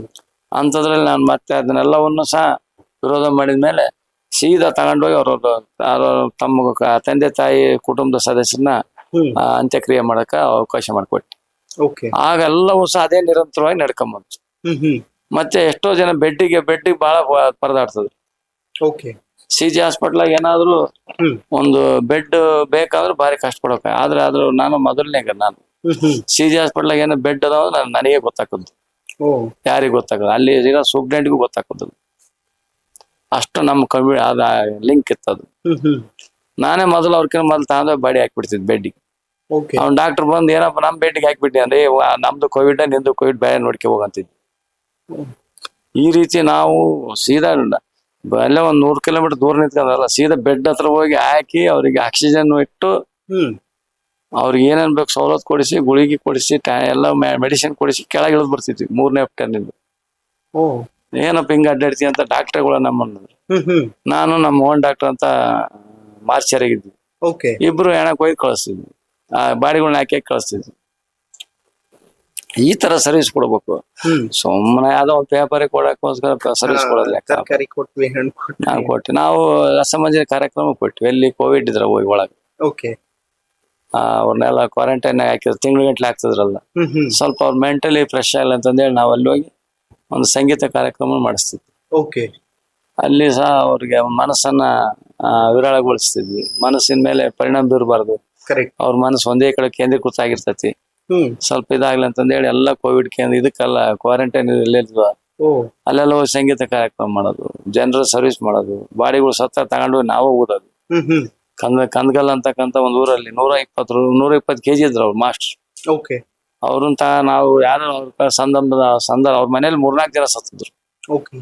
ಅಂತರ್ನೆಲ್ಲ ಸರ್ವಿಸ್ ಮಾಡಿದ್ವಿ. ಈ ರೀತಿ ಸರ್ವಿಸ್ ಕೊಡ್ಬೇಕು. ಸರ್ವಿಸ್ ಅಂದ್ರೆ ಬಹಳ ಇದಾದ್ರಲ್ಲಿ ಅದರಲ್ಲಿ ಸತ್ಯ ಇರ್ಬೇಕು. ಕರೆಕ್ಟ್. ಆಗ ಅದಕ್ಕೆ ಸರ್ವಿಸಿಗೆ ಅರ್ಥ ಬರ್ತೈತಿ. ಹಂಗ ಆ ಒಂದು ದೃಷ್ಟಿ ಇಟ್ಕೊಂಡು ಜನರು ನನ್ನನ್ನು ಇವತ್ತು ನಾನೇನ್ ಹಿಂದೆ ಯಾವ ಸರ್ವಿಸ್ ಮಾಡ್ತಿದ್ದೆ ಅದನ್ನ ಈಗ ಮಾಡ್ತದ. ಈಗ ಹಿಂದೆ ಏನ್ ನಂದು ಯಾವ ಸ್ಥಿತಿ ಇತ್ತು ಟೈಮ್ ಟೇಬಲ್ ಅದೇ ಟೈಮ್ ಟೇಬಲ್ ಈಗ ಒಂದು ಅಭಿವೃದ್ಧಿ ಕಡಿಮೆ ಆಗ್ಬೋದು, ಅದ ಸರ್ವಿಸ್ ಮಾತ್ರ ನಾವ್ ಎಂದ ಸರ್, ಈಗ ಅಭಿವೃದ್ಧಿ ವಿಚಾರದಲ್ಲೇ ಮಾತಾಡ್ಸೋಣ ಅಂತಿದ್ದೆ. ಕಳೆದ 3 ವರ್ಷಗಳಿಂದ ಎಷ್ಟು ಅನುದಾನ ಕ್ಷೇತ್ರಕ್ಕೆ ಬಂತು, ಏನೆಲ್ಲ ಮಾಡೋದಕ್ಕೆ ಸಾಧ್ಯ ಆಯ್ತು ಅಂತ. ಯಾಕೆಂತಂದ್ರೆ ನಾನು ಮಾತನಾಡಿಸಿರುವಂತಹ ಸರಿಸುಮಾರು 120ಕ್ಕೂ ಹೆಚ್ಚು MLAಗಳಲ್ಲಿ ಬಹುತೇಕರು ಹೇಳೋದು, ಅಯ್ಯೋ ಗ್ಯಾರಂಟಿ ಕೊಟ್ಟು ಬಿಡ್ತಿದ್ದಾರೆ, ನಮ್ಮ ಕ್ಷೇತ್ರದಲ್ಲಿ ಕೆಲಸ ಮಾಡಕ್ಕಾಗ್ತಿಲ್ಲ, ಮುಖ ತೋರ್ಸಕ್ಕಾಗ್ತಿಲ್ಲ, ಅಡ್ಡಾಡಕ್ಕಾಗ್ತಿಲ್ಲ ಅಂತ. ನಿಮ್ಮ ಸಿಚುವೇಶನ್ ಏನು, ನಿಮ್ ಕ್ಷೇತ್ರದ ಪರಿಸ್ಥಿತಿ ಏನು ಅಂತ? ನನ್ನ ಕ್ಷೇತ್ರ ಮಾಯಕೊಂಡ SC ಮೀಸಲು ಕ್ಷೇತ್ರ ಆಗಿರೋದ್ರಿಂದ ಅದರಲ್ಲಿ ವಿಶೇಷವಾಗಿ ಈ ಜಿಲ್ಲೆಯಲ್ಲಿ ಅತ್ಯಂತ ಅಭಿವೃದ್ಧಿಯಿಂದ ವಂಚಿತವಾಗಿರ್ತಕ್ಕಂಥ ಕ್ಷೇತ್ರ ಯಾವ್ದಾದಂದ್ರೆ ಅದು ಮಾಯಕೊಂಡ ಕ್ಷೇತ್ರ ಅಂತ ನೋವಿನಿಂದ ಹೇಳ್ಕೊಂತೇನೆ. ಯಾಕಂದ್ರೆ ಇದು ನನ್ನ ಕ್ಷೇತ್ರ ಬಹಳ ಅಭಿವೃದ್ಧಿಯಲ್ಲಿ ಕುಂಠಿತ ಇತ್ತು. ಹಿಂದಿನ ಜನಪ್ರತಿನಿಧಿಗಳು ಯಾವ ರೀತಿ ಮಾಡಿರೋ ಅದ್ರ ಬಗ್ಗೆ ನಾನು ವಿಶ್ಲೇಷಣೆ ಮಾಡ್ಲಿಕ್ಕೆ ಹೋಗಲ್ಲ. ಆದ್ರೆ ಈ ನನಗೆ ಅದೊಂದು ಸವಾಲಾತು. ಈಗ ಏನಪ್ಪಾ ನನಗೆ ಇಷ್ಟೊಂದು ನಾವು ಅದರ ವಿಶೇಷವಾಗಿ ನಾವು ಚುನಾವಣೆಯಲ್ಲಿ ಗೆಲ್ಲಕ್ಕ ಮೊದ್ಲೇ ನಾವ್ ಹೇಳಿದ್ವಿ 5 ಗ್ಯಾರಂಟಿ ಕೊಡ್ತಾರಂತ. ನಮ್ ಸಿದ್ದರಾಮಯ್ಯ ಸಾಹೇಬ್ರು ಈ ದೇಶದಲ್ಲಿ ಯಾರಾದ್ರೂ ನುಡಿದಂತೆ ನಡೀತಕ್ಕಂತ ಮುಖ್ಯಮಂತ್ರಿ ಯಾರಾದ್ರು ಇದ್ರಂದ್ರೆ ಸಿದ್ದರಾಮಯ್ಯ. ಅವ್ರು ಯಾವತ್ತು ಏನಾದ್ರು ಒಂದು ಭಾಷಣದಲ್ಲಿ ಒಂದು ಹೇಳಿದಂದ್ರೆ ಅದನ್ನ ನಡೆಸ್ಕೊಡ್ತಕ್ಕಂಥ ಅಂತವ್ರು. ಆಗ 5 ಗ್ಯಾರಂಟಿ ನಾ ಕೊಡ್ತೀನಿ ಅಂತಕ್ಕಂಥ ಭಾವನೆ ಇಟ್ಕೊಂಡು ಜನರ ಹತ್ರ ಹೋದ್ವಿ ನಾವು. ಜನರು ಇಲ್ಲಪ್ಪ ನೀವು ಓಟ್ಗೋಸ್ಕರ ಇದನ್ನ ಸುಮ್ನೆ ಯಾವ ಕಾರ್ಡ್ ಮಾಡಿಸ್ಕೊಂಬಂದ್ ಮಾಡ್ತಾ ಇದೀರಿ ಅಂತಂದ್ರೆ, ಇಲ್ಲ ನೀವು ಓಟ್ ಹಾಕ್ರಿ, 5 ಗ್ಯಾರಂಟಿ ಕೊಡ್ಲಿದ್ರೆ ನಾವು ಊರೊಳಗೆ ಬಿಟ್ಕೋಬೇಡ್ರಿ, ಹಂಗೆ ಹಿಡಿದು ನಮ್ ಕೇಳ್ರಿ ಅಂತಕ್ಕಂಥದ್ದನ್ನ ಭಾಷಣದಲ್ಲಿ ಹೇಳ್ತಿದ್ವಿ. ಹಂಗಾಗಿ ನಾವು ಯಾಕೆ ಹೇಳಿದ್ವಿ ಅಂದ್ರೆ ಸಿದ್ದರಾಮಯ್ಯರು ಹೇಳಿದ್ಮೇಲೆ ಮಾಡ್ತಾರ ಅನ್ನೋ ದೃಷ್ಟಿ ಇಟ್ಕೊಂಡು ಹೇಳಿದ್ ನಾವು. ಸಿದ್ದರಾಮಯ್ಯರು ನೋಡಿದ್ರೆ ಅದಕ್ಕ ಮುದ್ರೆ ಬಿತ್ತ ಅಂತ ಒಬ್ಬ ಈ ರಾಜ್ಯದ ಮುಖ್ಯಮಂತ್ರಿ ಆತ ಹೇಳಿದ್ಮೇಲೆ 5 ಗ್ಯಾರಂಟಿ ಕೊಡ್ತಾರ. ಅದರಲ್ಲೂ ವಿಶೇಷವಾಗಿ ಆರ್ಥಿಕ ತಜ್ಞರು ಇವತ್ತು ಬಡ್ಜೆಟ್ ಅನ್ನ ಮಂಡಿಸತಕ್ಕಂಥ ದಾಖಲೆ ಐತಿ. ಇವತ್ತು ಬೇರೆ ಬೇರೆ ರಾಜ್ಯದಲ್ಲಿ ಇವತ್ತು ಗ್ಯಾರಂಟಿ ಕೊಟ್ಟು ಏನೇನೋ ಆಗಿದಾವ. ಆದ್ರೆ ನಮ್ಮ ರಾಜ್ಯದಲ್ಲಿ ಇವತ್ತು ಸರಿ ಸಮನಾಗಿ ಇವತ್ತು ತೂಗ್ಸ್ಕೊಂಡು ಹೋಗ್ತಕ್ಕಂಥ ಕೆಲಸ ಮಾಡಿದ್ರು ಅಂದ್ರೆ ಅವರಲ್ಲಿರ್ತಕ್ಕಂಥ ಒಂದು ಆರ್ಥಿಕತೆಯ ಜ್ಞಾನ. ಆ ಜ್ಞಾನದಿಂದ ಇವತ್ತು ನಮ್ಮ ಜಿಲ್ಲೆಯಲ್ಲಿ ಅಭಿವೃದ್ಧಿ ಮತ್ತು 5 ಗ್ಯಾರಂಟಿ ಎರಡನ್ನ ಜೊತೆಗೆ ಒಯ್ತಕ್ಕಂಥ ಕೆಲಸವನ್ನ ಸಿದ್ದರಾಮಯ್ಯ ಸಾಹೇಬರು ಮತ್ತೆ ನಮ್ಮ DK ಶಿವಕುಮಾರ್ ಅಧ್ಯಕ್ಷರವರು ಮಾಡ್ತಾ ಇದ್ರು. ಆದ್ರೆ ನನ್ನ ವಿಶೇಷವಾಗಿ ನನ್ನ ಕ್ಷೇತ್ರದ ರಸ್ತೆಗಳು ಬಹಳ ಹಾಳಾಗಿದ್ವು. ಈಗಾಗಲೇ ನಾನು ಅನೇಕ ಕಾಮಗಾರಿಗಳನ್ನ ಕೈಗೆತ್ತಿಕೊಂಡಿದ್ದೀನಿ. ಅದರಲ್ಲಿ ವಿಶೇಷವಾಗಿ ನಮ್ಮ ನರಗನಹಳ್ಳಿ ಗಂಗನಕಟ್ಟೆ ಅಂತಕ್ಕಂಥದ್ದು ಅದು ಎಷ್ಟೋ 25-30 ವರ್ಷ ರಸ್ತೆ ಹಾಳಾಗಿ ಹೋಗ್ಬಿಡ್ತು. ಅದನ್ನ ಯಾರು ಹಿಂದಿನ ಮಾಡಿದ್ದಿಲ್ಲ ಯಾರು. ಆಗ ನನಗೆ ಪೂಜ್ಯರು ನಮಗೆ ನಮ್ಮ ಸಿರಿಗೆರೆ ಶ್ರೀಗಳು ಆ ರಸ್ತೆ ಬಹಳ ಆಗಿದಪ್ಪ ಅಂತಂದು ಹೇಳಿದ್ಮೇಲೆ ಅದನ್ನ ಕೂಡಲೇ ನಾನು ಅಲ್ಲಿ ಒಂದು 15 ಕೋಟಿ ರೂಪಾಯಿ ಹಾಕಿ ಆ ರಸ್ತೆಗನ್ನ ಪೂರ್ಣಗೊಳಿಸಿದೆ. ಅಂತ ಅನೇಕ ರಸ್ತೆಗಳನ್ನ ಅಭಿವೃದ್ಧಿಗೆಲ್ಲ ಕೈಗೊಟ್ಟುಕೊಂಡಿದ್ದೀನಿ. ಅದರ ವಿಶೇಷವಾಗಿ ನಮಗೆ ಸತೀಶ್ ಜಾರಕಿಹೊಳಿ ಸಾಹೇಬ್ರು ಬಹಳ ನಮಗೆ ಸಹಾಯ ಮಾಡ್ತಾ ಇದ್ರು. ಅವರ ಒಂದು ಮಾರ್ಗದರ್ಶನದಲ್ಲಿ ಇವತ್ತು ನನಗೆ ರಸ್ತೆಗಳಿಗೆ ಹೆಚ್ಚಿನ ಒಂದು ಒತ್ತನ್ನು ಕೊಡ್ತಕ್ಕಂಥ ಕೆಲಸ ಮಾಡ್ತಾ ಇದಾರೆ. ಇವತ್ತು ರಸ್ತೆ ಇರ್ಬೋದು, ಬ್ರಿಡ್ಜ್ ಇರ್ಬೋದು, ಬೇರೆ ಬೇರೆ ಇರುವ ಕೆಲಸಗಳಿಗೆ ಎಲ್ಲವಕ್ಕೂ ಸಹ ಈಗಾಗಲೇ ನಾನು ಅವ್ರ ಮುಖಾಂತರ ಅನುದಾನವನ್ನ ತರಲಿಕ್ಕೆ ಪ್ರಾಮಾಣಿಕ ಪ್ರಯತ್ನ ಮಾಡಿದ್ದೇನೆ. ಇನ್ನೂ ನಮ್ಗೆ 2 ವರ್ಷ ಐತಿ. ಇನ್ನು ನಮ್ಮ ಸತೀಶ್ ಅವ್ರ ಸಾಹೇಬ್ರು ಅವ್ರು ನಮ್ಗೆ ಬಹಳ ಹತ್ರ ನಮ್ಮನ್ನ ಪ್ರೀತಿಯಿಂದ ಕಾಣತಕ್ಕಂತ ಒಬ್ಬ ಸಚಿವರು. ಅವರ ಒಂದು ಅದರಲ್ಲೇ ನನ್ನ ಕ್ಷೇತ್ರದ ರಸ್ತೆಗಳ ಅಭಿವೃದ್ಧಿಗೆ ಮೊದಲನೇ ಆದ್ಯತೆ ಕೊಡ್ತಾ ಇದ್ದೇನೆ ಅಂತಕ್ಕಂಥ ಮಾತನ್ನು ಹೇಳಕ್ ಬಯಸ್ತೇನೆ. ಇನ್ಫ್ಯಾಕ್ಟ್ ಸತೀಶ್ ಜಾರಕಿಹೊಳಿ ಅವರು ಆರ್ಥಿಕವಾಗಿ, ಸಾಮಾಜಿಕವಾಗಿ ಯಾರು ಹಿಂದುಳಿದಿರ್ತಾರಲ್ಲ ಪಕ್ಷಾತೀತವಾಗಿ ಅವ್ರ ಜೊತೆಯಲ್ಲಿ ನಿಂತ್ಕೊಳ್ಳುವಂತ ಕೆಲಸನ ಮಾಡ್ತಾರೆ ಅನ್ನುವಂಥದ್ದಿದೆ. ಅದು ಲೈಕ್ ಚುನಾವಣಾ ವಿಚಾರದಲ್ಲಾಗಿರ್ಬಹುದು ಅಥವಾ ಅವರಿಗೆ ಬೇರೆ ಬೇರೆ ರೀತಿಯಲ್ಲಿ ಸಹಾಯ ಮಾಡುವಂತ ವಿಚಾರದಲ್ಲಾಗಿರ್ಬಹುದು. ಹೇಗೆ ಭಿನ್ನವಾಗಿ ನಿಂತ್ಕೋತಾರೆ ಸತೀಶ್ ಜಾರಕಿಹೊಳಿ ಅವರು? ಅದೇ ಅವ್ರು ನಡೆದು ಬಂದಿರ್ತ ದಾರಿ ಮೇಲೆ ಹೋಗ್ತಾವು. ಅವ್ರ ಹಿಂದೆಲ್ಲ ಅನುಭವಿಸಿದ ಕಷ್ಟ ಇರ್ತಾವಲ್ಲ, ಆ ಕಷ್ಟ ನೋಡ್ಕೊಂಡು ನಾವು ಏನಾದ್ರು ಜನರಿಗೆ ಸಹಾಯ ಮಾಡ್ಬೇಕು. ಯಾರು ನನ್ನ ಸ್ಥಿತಿ ಆಗಿತ್ತು, ಈಗ ಅವ್ರ ಸ್ಥಿತಿ ಐತಿ ಅಂತಕ್ಕಂಥದ್ದು ಅವ್ರ ಗ್ರಹಿಸ್ಕೊಳ್ತಾರೆ. ಆ ಗ್ರಹಿಸ್ಕೊಂಡ ಮೇಲೆ ನಾನು ಅವ್ರ ಕೈ ಒಂದು ಅಧಿಕಾರ ಇದ್ದಾಗ ಅವ್ರು ಸಹಾಯ ಮಾಡ್ತಾರೆ. ಹೌದು. ಆ ರೀತಿಯಾಗಿರ್ತಕ್ಕಂಥ ಒಂದು ಗುಣವನ್ನ ಹೊಂದಂತಕ್ಕಂಥವ್ರು. ಹ್ಮ್ ಮತ್ತೆ ಅವ್ರ ಮನೆ ಹತ್ರ ಹೋದ್ರೆ ಯಾವಾಗಲೂ 24/7 ಅನ್ನದಾಸೋಹ. ಹ್ಮ್ ಓಕೆ. ಅನ್ನದಾಸೋಹ ಮಾತ್ರ ಅವ್ರು ಯಾವಾಗಲೂ ಎಲ್ಲ ಬಂದಂತರ ಎಲ್ಲರಿಗೂ ಸಹ ಹ್ಮ್ ಹ್ಮ್ ಆ ರೀತಿಯಾಗಿರ್ತಕ್ಕಂಥ ಒಂದು ಕೆಲಸವನ್ನು ಮಾಡ್ತಕ್ಕಂಥ ಸತೀಶ್ ಜಾರಕಿಹೊಳಿ ಅವರು. ಹ್ಮ್ ಅವರು ಅಷ್ಟೊಂದು ಅಭಿವೃದ್ಧಿ ಕೆಲಸಗಳಿಗೆ ಒತ್ತು ಕೊಡ್ತಕ್ಕಂಥ ಒಬ್ಬ PWD ಸಚಿವರು ನಮ್ಮ ಅವರ ಒಂದು ನಮಗೆ ಅನುದಾನ ಜಾಸ್ತಿ ಬಂದಿದೆ. ಓಕೆ. ಅದರಿಂದ ನನಗೆ ರಸ್ತೆಗಳು ಅಭಿವೃದ್ಧಿ ಮಾಡ್ಲಿಕ್ಕೆ ಸಹಾಯ ಆಗೈತೆ. Okay sir, MLA first time ಆದ ತಕ್ಷಣ ಬಹಳಷ್ಟು ಜನ ಸೋಷಿಯಲ್ ಮೀಡಿಯಾದಲ್ಲಿ ಸ್ಟಾರ್ಗಳಾಗೋದಕ್ಕೆ ಪ್ರಯತ್ನ ಮಾಡ್ತಾರೆ. ಏನೇನೋ ವಿಚಾರಗಳಿಗೆ ಟೀಕೆ ಟಿಪ್ಪಣಿಗಳನ್ನು ಮಾಡ್ತಾರೆ. ಬಟ್ ಬಸವಂತಪ್ಪ ಅವರು ಯಾಕೆ ಜಾಸ್ತಿ ಸ್ಕ್ರೀನ್ ಮೇಲೆ, ಟಿವಿಯ ಸ್ಕ್ರೀನ್ ಮೇಲೆ ಬೈಟ್ ಕೊಡೋದಾಗ್ಲಿ ಅಥವಾ ಮೀಡಿಯಾಗಳನ್ನು ಎಂಟರ್ಟೈನ್ ಮಾಡುವಂಥದ್ದಾಗ್ಲಿ ಮತ್ತು ಕಾಂಟ್ರವರ್ಸಿಗಳನ್ನು ಕ್ರಿಯೇಟ್ ಮಾಡ್ಕೊಳ್ಳೋದು ಆಗ್ಲಿ ಯಾಕೆ ಮಾಡಲ್ಲ ಅಂತ? ನಾವೇನು ಅಂಬೆಗಾಲ ಇರ್ತಕ್ಕಂಥ ರಾಜಕಾರಣಿ, ನಮ್ದೇ ಆದಂತ ಒಂದು ಇದರಲ್ಲೇ ಚೌಕಟ್ಟಿನಾಗ ನಾವು ಇರ್ಬೇಕು. ನಮಗೆ ಏನ್ ನಮ್ಮ ವಿಚಾರ ಬಂದಾಗ ನಾವೇನಾದ್ರು ಮಾಡ್ಬೋದು. ನಮ್ದು ಈಗ ಅದಕ್ಕೆಲ್ಲ ಅದೇ ಆದಂತ ರಾಜಕಾರಣಿಗಳು ಇದ್ದಾರೆ, ಹಿರಿಯರು ಅದಾರ. ಅವ್ರ ಅದ್ರ ಬಗ್ಗೆ ಚರ್ಚೆ ಮಾಡ್ತಾರ, ರಾಜ್ಯದ ದೇಶದ ಬಗ್ಗೆ ಚಿಂತನೆ ಮಾಡ್ತಾರ. ನಮ್ ಕ್ಷೇತ್ರದ ವ್ಯಾಪ್ತಿಗೆ ಏನಾದ್ರು ಬಂದ ಸಂದರ್ಭದಲ್ಲಿ ನಾವು ಅದಕ್ಕೆ ರಿಯಾಕ್ಷನ್ ಕೊಡ್ಬೋದು, ಮಾಧ್ಯಮ ಮುಖಾಂತರ ಹೋಗ್ಬೋದು. ಮತ್ತೆ ನಮ್ಗೆ ಜನರ ಪರವಾಗಿರ್ತಕ್ಕಂಥ ನೋವು ಏನಾರ ರೈತರಿಗೆ ಅನ್ಯಾಯ ಆದಾಗ ಅವು ಧ್ವನಿ ಎತ್ತದಿರ್ಬೋದು. ನಮಗೆ ಧ್ವನಿ ಎತ್ತಕ್ಕ ನಮಗೆ ಇದೈತಿ, ಏನೋ ನಮ್ಗೆ ಅಧಿವೇಶನ ಐತಿ. ಅಸೆಂಬ್ಲಿಯಲ್ಲಿ ನಾವು ಧ್ವನಿ ಎತ್ತಿದ್ರೆ ಇಡೀ ರಾಜ್ಯಕ್ಕೆ ನಾವು ಒಳ್ಳೇದ್ ಮಾಡಂತ ಅಲ್ಲಿ ನಾವು ಧ್ವನಿ ಎತ್ತಬೇಕು. ಅಲ್ಲಿ ನಮ್ಮ ಜನರ ಕಷ್ಟ ಸುಖಕ್ಕೆ ಸ್ಪಂದಿಸಿದ್ರೆ ನಾವು ಒಂದು ಅವ್ರಿಗೆ ನೋವಿಗೆ ಸ್ಪಂದಿಸಿದಂಗ ಆಗತ್ತೆ. ಆ ರೀತಿ ಇಟ್ಕೊಂಡ್ ನಮ್ಮ ಒಂದು ವ್ಯಾಪ್ತಿಯಾಗ ಅಷ್ಟೇ ಇರ್ಬೇಕು ಅಂತಕ್ಕಂಥ ಭಾವನೆ ಇಟ್ಕೊಂಡ್ ಅದ. ಓಕೆ ಸರ್, ಕಲಾಪದಲ್ಲಿ ನೀವು ಮಂಡಿಸಿದಂತ ಅಷ್ಟು ವಿಚಾರಗಳಿಗೆ, ಅಷ್ಟು ಸಮಸ್ಯೆಗಳಿಗೆ ಪರಿಹಾರ ಸಿಕ್ಕಿದ್ಯಾ? ಕೆಲವೊಂದು ಪರಿಹಾರ ಸಿಕ್ಕಿದವು, ಇನ್ನು ಕೆಲವು ಅದಾವು. ಈಗ ನಾವು ಕೆಲವು ಸಂದರ್ಭದಲ್ಲಿ ನಾವು ಹೇಳಿದಂತ ಸಬ್ಜೆಕ್ಟ್ಗಳು ಎಲ್ಲವೂ ಸಹ ರಾಜ್ಯ ಸರ್ಕಾರ ಅದನ್ನು ಸ್ಪಂದಿಸಿದವು. ಇನ್ನು ಕೆಲವು ಕಾನೂನು ತೊಡಕಿದ್ದವು, ನಿನ್ನ ಕ್ರಮೇಣ ಈಗ ಮುಂದಿನ ದಿನಗಳಲ್ಲಿ ಆಗ್ತಾವ. ಹಂಗಾಗಿ ನಾವು ಅಲ್ಲಿ ಏನು ಸ್ಪಂದಿಸುತ್ತ ನಾವು ನಮ್ಮ ಹಾಸ್ಪಿಟಲ್ ವಿಚಾರ ಇರ್ಬೋದು, ಈಗ ಬಿಲ್ಡಿಂಗ್ ಅನ್ನ ನಮ್ಮ CG ಹಾಸ್ಪಿಟ್ಲಿಗೆ ಇರ್ತಕ್ಕಂಥದ್ದು ಇರ್ಬೋದು, ಅದನ್ನು ಸಹ ಈಗ ಎಲ್ಲ ಪೂರೈಸಿದ್ದಾರೆ ನಮ್ಮ ದಿನೇಶ್ ಗುಂಡೂರಾವ್ ಸಾಹೇಬ್. ಇಲ್ಲಿ ನಮ್ಮ ಇದು ಹೆಡ್ ಕ್ವಾರ್ಟರ್ ಆಗಿರೋದ್ರಿಂದ, ಕೇಂದ್ರ ಸ್ಥಾನ ಆಗಿರೋದ್ರಿಂದ ಇಲ್ಲಿ ನಮಗೆ ವಿಶೇಷವಾಗಿ ಹಾಸ್ಪಿಟಲ್ ಅನ್ನ ಅಭಿವೃದ್ಧಿ ಪಡಿಸ. ಯಾಕಂದ್ರೆ ಹಿಂದೆ ಹಳೆ ಚಿಗಟೇರಿ ಹಾಸ್ಪಿಟಲ್ ಹಿಂದಿನ ದಿನಗಳ ಮಾನದಲ್ಲಿ ಕಟ್ಟಿರೋದು, ಅದೆಲ್ಲ ಶಿಥಲಗೊಂಡೈತಿ. ಅದಕ್ಕೆ ಹೆಚ್ಚಿನ ಒತ್ತು ಕೊಡ್ತಕ್ಕಂಥದ್ರ ಕಡೆ ಗಮನ ಹರಿಸಿದ್ವಿ. ಅದನ್ನು ಸಹ ಮಾನ್ಯ ಜಿಲ್ಲಾ ಉಸ್ತುವಾರಿ ಸಚಿವರು ಸಹ ಅದಕ್ಕೆ ಆಸಕ್ತಿ ತೋರಿ ಅನುದಾನ ತರಲಿಕ್ಕೆ ಪ್ರಾಮಾಣಿಕ ಪ್ರಯತ್ನ ಮಾಡಿದ್ರು. ಓಕೆ, ಓವರ್ ಆಲ್ ಆಗಿ ನೋಡೋದಾದ್ರೆ ಸರ್, ಈ 3 ವರ್ಷಗಳಲ್ಲಿ ಮಾಡಿದಂತಹ ಕೆಲಸಗಳು ನಿಮಗೆ ತೃಪ್ತಿ ಕೊಟ್ಟಿದೆಯಾ ಪರ್ಸನಲಿ? ನಮಗಂತೂ ತೃಪ್ತಿ ಇದೆ. ಯಾಕಂದ್ರೆ ಸರ್ವಿಸ್ ಮಾಡತ್ತಾರೆ ಜನರಿಗೆ, ಸರ್ವಿಸ್ ಎಲ್ಲರಿಗೂ ತೃಪ್ತಿ ಇದೆ. ನಮ್ಮ ಕೆಲವೊಂದ್ ಸ್ವಲ್ಪ ವ್ಯತ್ಯಾಸ ಇರ್ಬೋದು, ಆದ್ರೆ ತೃಪ್ತಿ ಅಂತಕ್ಕಂಥದ್ದನ್ನ ಐತಿ. ನಮಗೆ ಏನು ನಮ್ದು ಗುರಿ ಮಟ್ಟ ಇಲ್ಲ, ತೃಪ್ತಿ ಅಂತ ಐತಿ.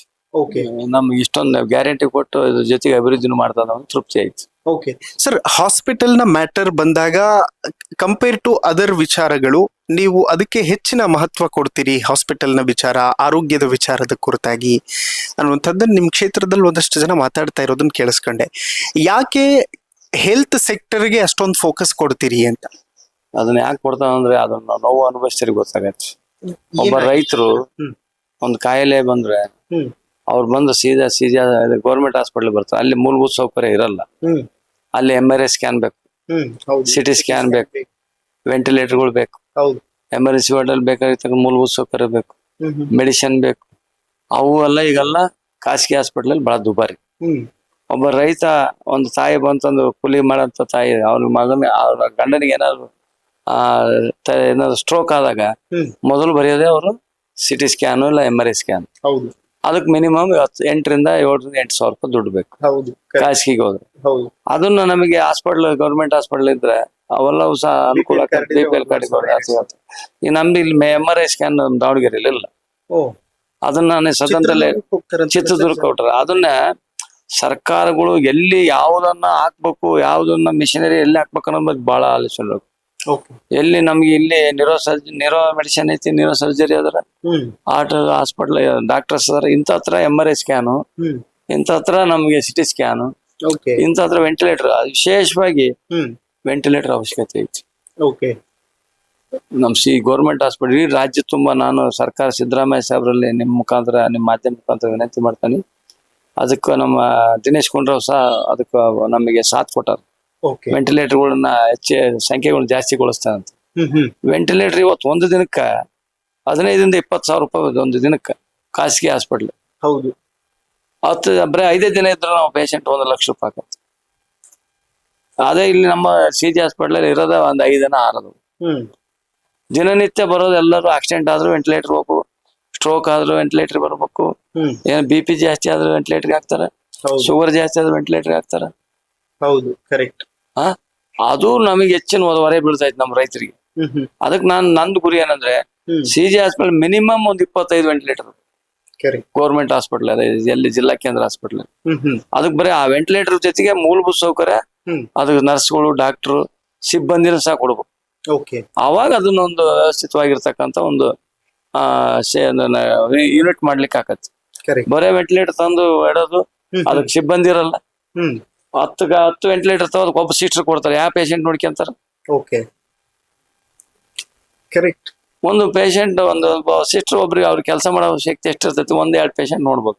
10 ಪೇಷಂಟ್ ಎಲ್ಲ ಪೇಷಂಟ್ ಒಂದು ಅಟ್ ಎ ಟೈಮ್ ನೋಡ್ಕೊಂಡ್ರೆ ಹೆಂಗಾಕತ್ತೆ. ಅದಕ್ಕೆ ಸಿಬ್ಬಂದಿ ರೊಟೇಷನ್ ಇರ್ಬೇಕು. ಒಂದು 3 ಜನಕ್ಕೆ ಒಬ್ಬರು ಸಿಸ್ಟರ್, ಒಂದು 10 ಅದಾವಂದ್ರೆ ಅಲ್ಲಿ 5-6 ಜನ ಸಿಸ್ಟರ್ ಬೇಕು. ಈ ರೀತಿ ಒಂದು ಕಮ್ಯುನಿಕೇಶನ್ ಮಾಡಿ ಸವಲತ್ತು ಕೊಟ್ರೆ ನಮ್ದು ಎಷ್ಟೋ ಜೀವ ಉಳಿಸ್ಬೋದು. ಹೌದು. ಇವತ್ತು ಎಷ್ಟೋ ಜನ ರೈತರು, ನಮ್ಮ ಕೂಲಿ ಕಾರ್ಮಿಕರು ವೆಂಟಿಲೇಟರ್ ದುಡ್ಡು ಕೊಡೋದ್ರಿಂದ ಮನೆ ತಗೊಂಡೋಗ್ಯಾರ, ಬಾಡಿಗಳು ಮನೆಗೆ ಹೋಗಿ ಇಟ್ಕೊಂಡು ಸತ್ತಾರು, ಹೋಗಿ ಹೋಗುದಾರ. ಈ ಸ್ಥಿತಿ ನಾವು ನೋಡಿ ಅದಕ್ಕೆ ಹೆಚ್ಚು ಹೊತ್ತು ಕೊಡ್ತದೆ. ನಾನು ಅಲ್ಲಿ ನನಗೆ ಬಹಳ ನೋವು ಆಕತಿ.